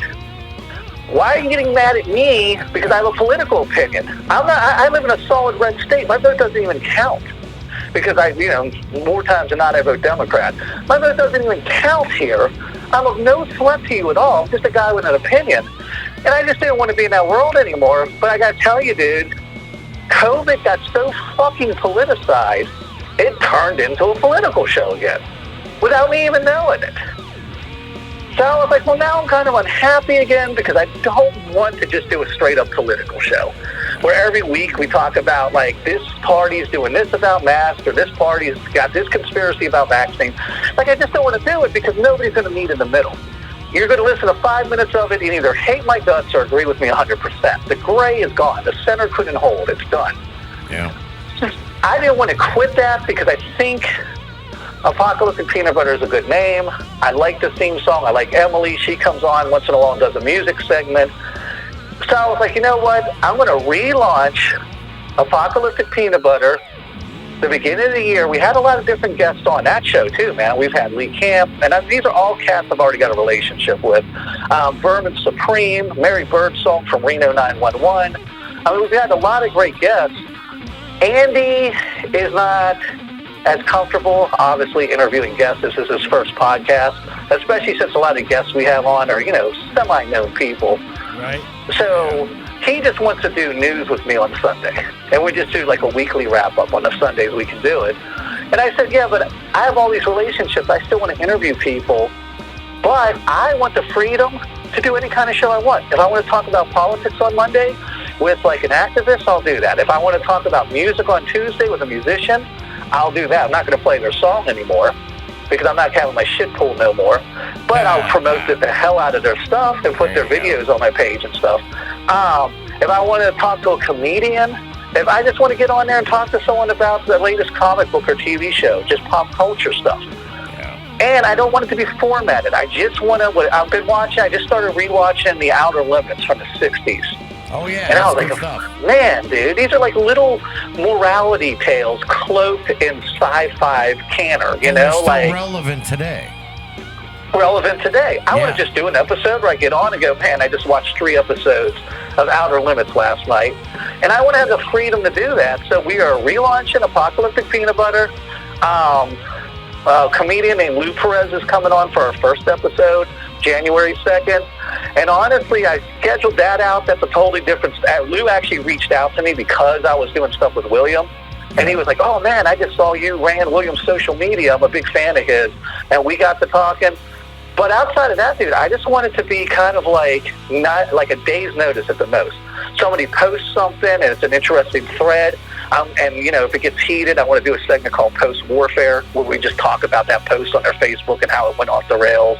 Okay. Somebody posts like they got a new project coming out. Hey, man, call into the show. It's not going to be a deep dive interview like I usually do, but come in. I'll just ask you about the new project and we'll bullshit. And with what's going on with my daughter, and I got to thank you, Dan, for with your concern and asking me about it. That was really sweet.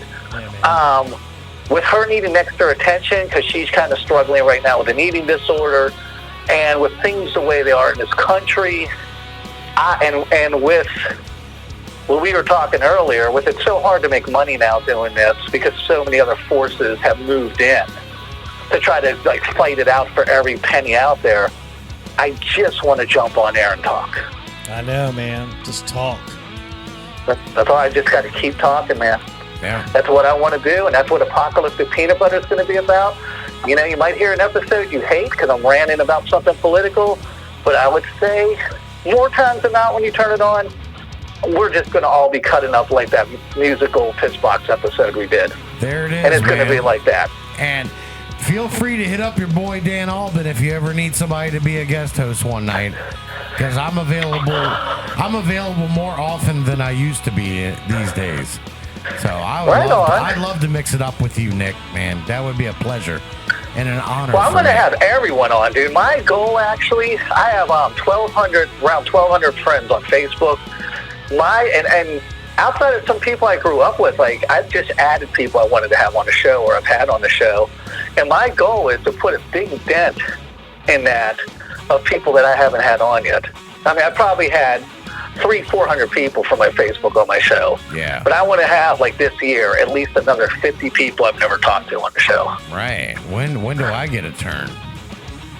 I mean, you're all welcome anytime, man. Open invitation. Just bring me a turn. That's why I started that group.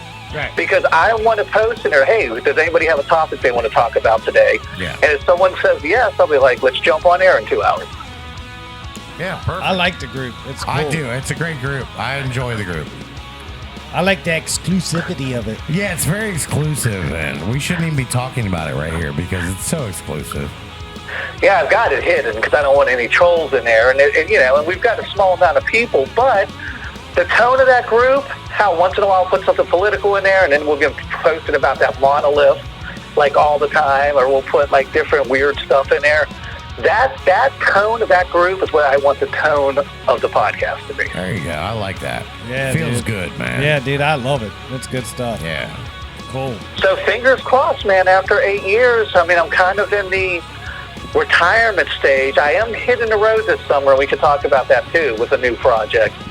But really, man, like I know I've come on the show before and said, yeah, just come in here. I got this, and this plan. Right. I'm kind of winding stuff down and going to be focusing more on my career moving forward because I want to make some substantial changes in my life, like move to a different area and stuff like that. And I'm going to really have to up my game and kind of move, like I'm going to have to hone my career a little bit more Because what I'm making here is great for here, but it's not going to work. Like if I move to Baltimore or something. I got you. Not the kind of lifestyle, I like to be.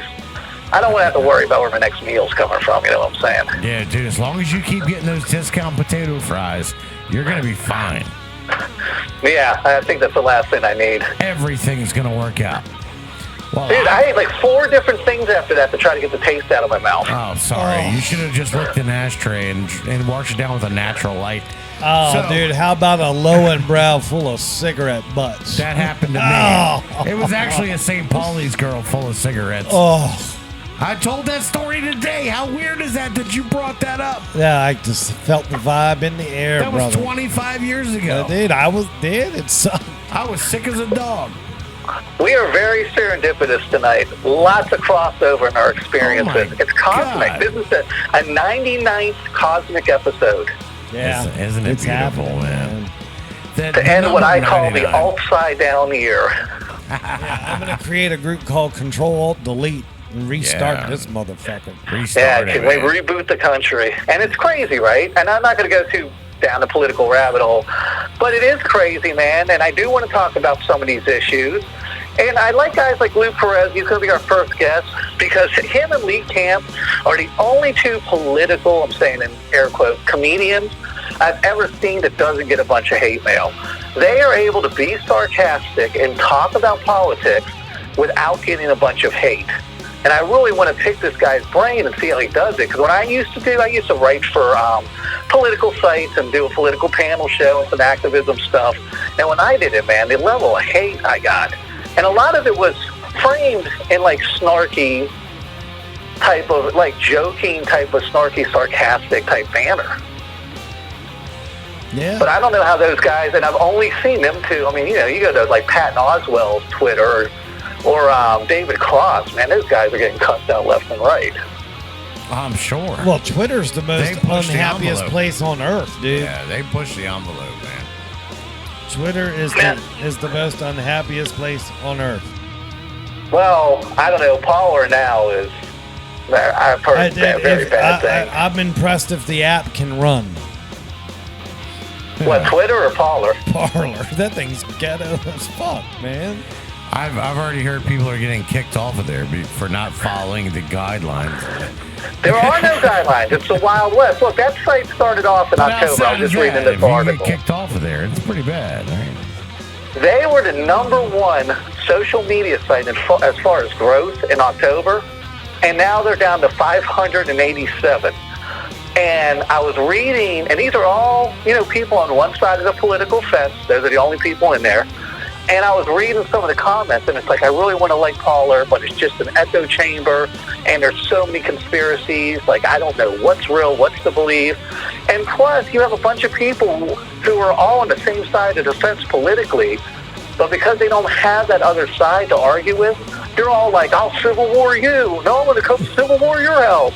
And they're like, it's just a miserable place. And then the owner who came out, some alt-right guy who came out and was like, hey, this is going to be the free speech, the bastion of free speech, the Wild West frontier of free speech. He's like, look, we're going to have to set some guidelines. You guys are taking, like, going to the bathroom, taking pictures of it and sending it to each other, posting on each other's walls.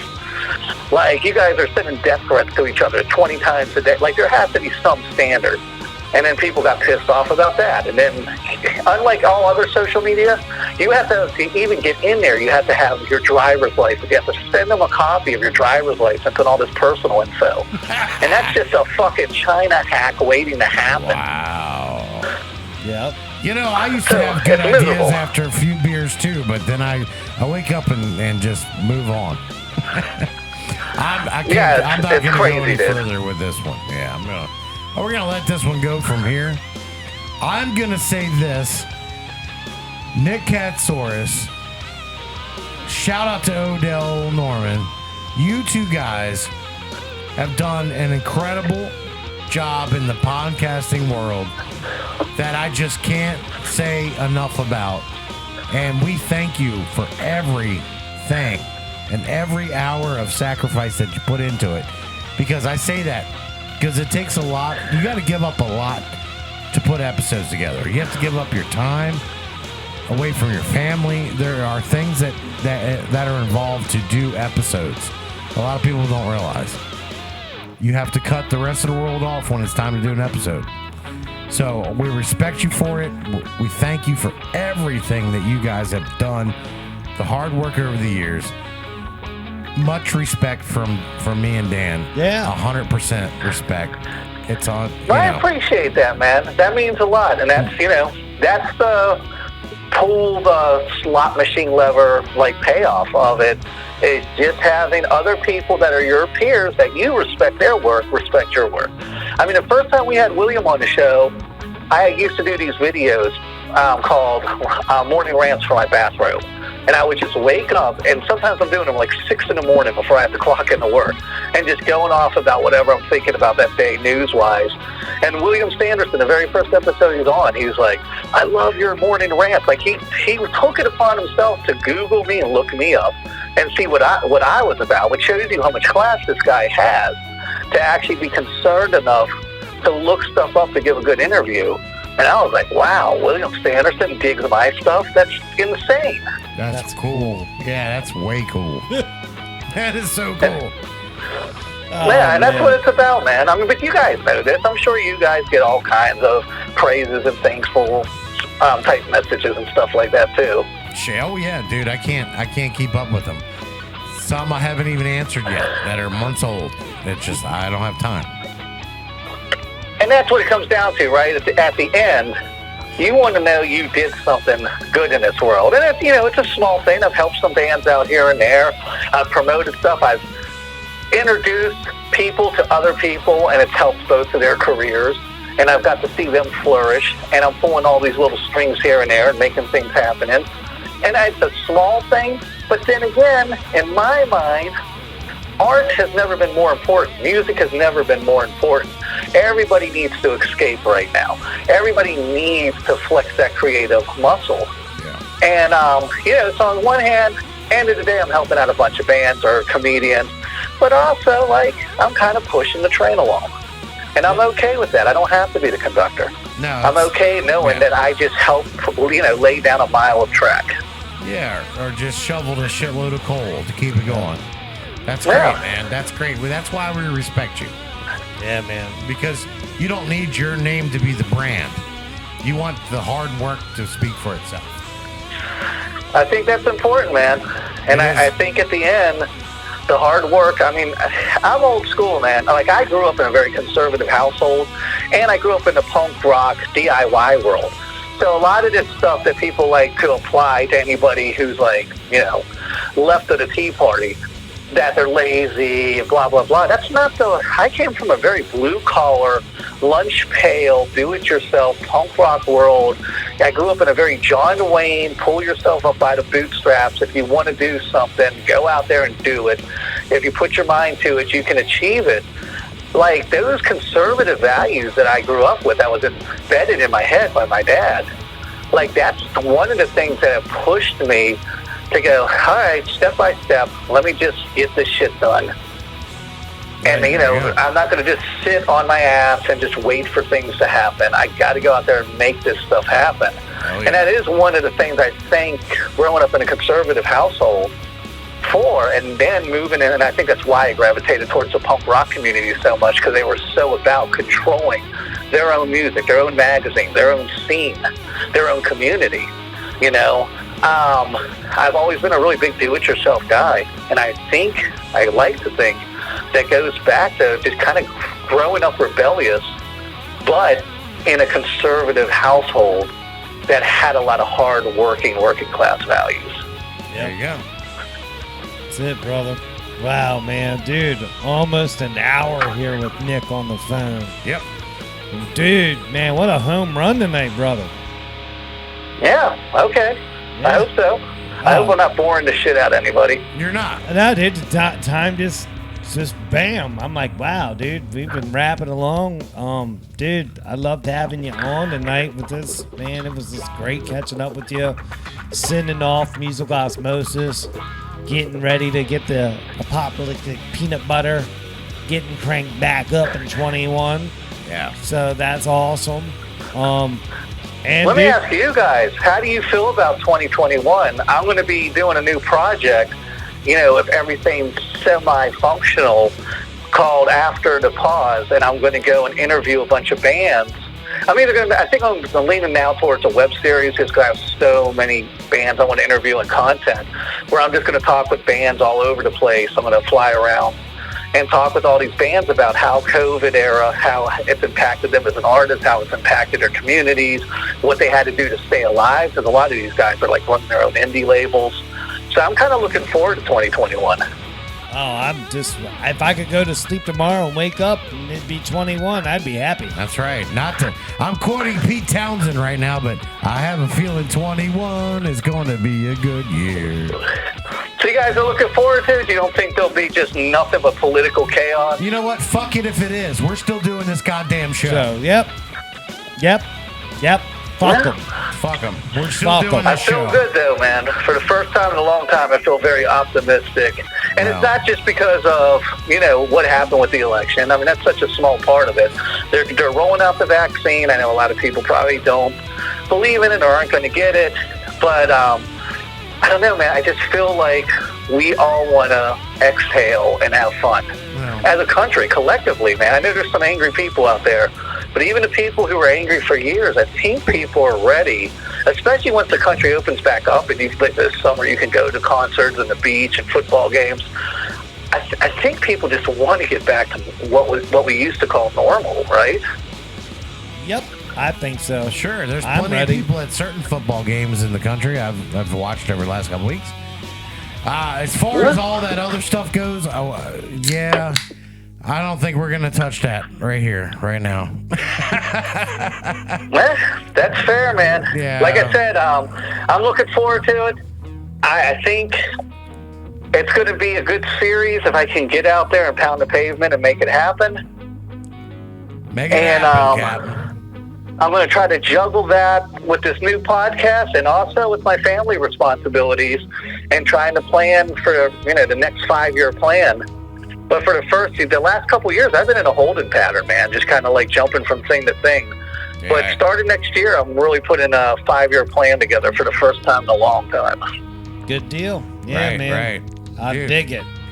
All right, well, Musical Osmosis. What a bittersweet moment coming to an end. I can't believe it. 126 Thursday. Episodes. Your last episode is Thursday. The same time as ours, or the same day. Right. So, we'll probably release it on Saturday.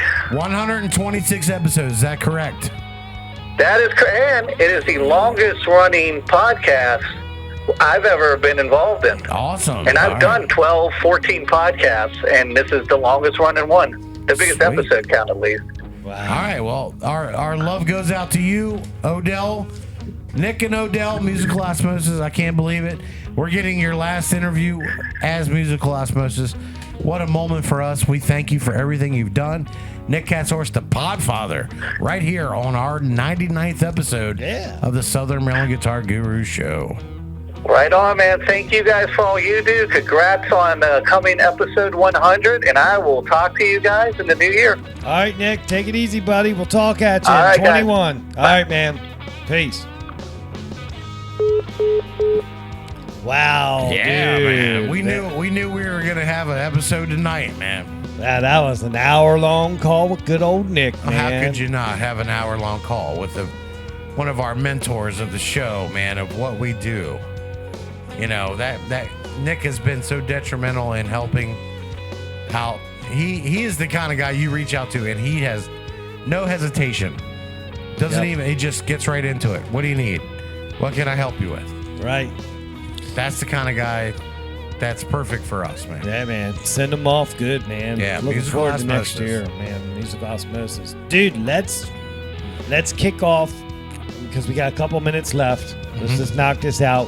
Big shout out to the Guru Rives for putting up with us for 100 of these coming up. Wow. So big shout out to Angie for you. Yeah. And big shout out to Trish Galliano for me here holding it down and getting it done. Big shout out. Wow. Big shout out. You're right. We always said we started the show with two things we don't talk about, work and wives. Yeah, but no, they put up with it. They put in the time, man. So big shout out Trish Galliano. Big shout out, Angela Alp. Yeah, there are rocks. There are the biggest supporters. Yep. And they Trust allow me, it to happen. I'm glad you brought it up, because if they didn't want us doing this, the show would have ended a long time ago. Pretty much. But they both know. Oh, it's Tuesday. Okay. Well, I don't expect to see you on Tuesday. Well, no, and they love live local music. Yeah. So because they know, man. So Yeah. good call, man. Shout out to the Guru Wives. go. Here we go. Shout out the sponsors. I'm gonna knock it out, dude. We're up on it. So All right, knock it we out. got See Island what you got. Music Company doing the Guitar of the Week, man. The most valuable sponsor the guitar gurus have, providing the most awesome guitars week in, week out. Go to Island Music, buy some stuff, support them. That's what we do here. Jesse Wickline, Allied Renovations. Get your home fixed up. Call Jesse and the gang. It's awesome. We got Cooper Construction. He does site maintenance, does lot clearings, that kind of part of the construction. Give Brian a call. Then we got Christopher Lane Tattoos. If you need some ink, go see Chris. He'll get you hooked up. Other than that, dude, thank you so much for joining the journey with me a couple years ago, seeing the vision through, and really setting in there and committing. And I just thank you for it, man. This is really cool, man. I really appreciate it. And another year down, man. Yeah, buddy. You too, man. I mean, it's amazing what we've done together, and we don't see ourselves slowing down, man. I can't think of a better partner in this world. Man, it's awesome, dude. I love what Fucking we A, have here, man. man. So, dude, Happy New Year to you. Merry Christmas, man. Yeah. I'll see you in the new year, because after you leave tonight, dude, that's it. Until Hell next yeah, year, man. we're gonna enjoy our little time off. Yep. Happy holidays, everyone. Yep. Whatever you celebrate, just be good. Yeah. Enjoy family if you can, and love each other. Happy New Year to everybody. We love you. We do. Right. And to all the local musicians, stay safe, be patient, and next year we all don't know what's going to happen, but We don't. we all can just hope it's going to be better. That's so right. you guys have adapted so far and keep rising to the challenge. And I don't expect anything in 21 to hold you guys back. So, Only yourselves. right. I mean, get y'all should all be woodshedding this winter, getting ready for the season. That's So, right. Dan Harsha, Dan Albin, the Southern Maryland Guitar Gurus, Southern Maryland's #1 choice for Music Talk, Talk Radio. See you guys next year.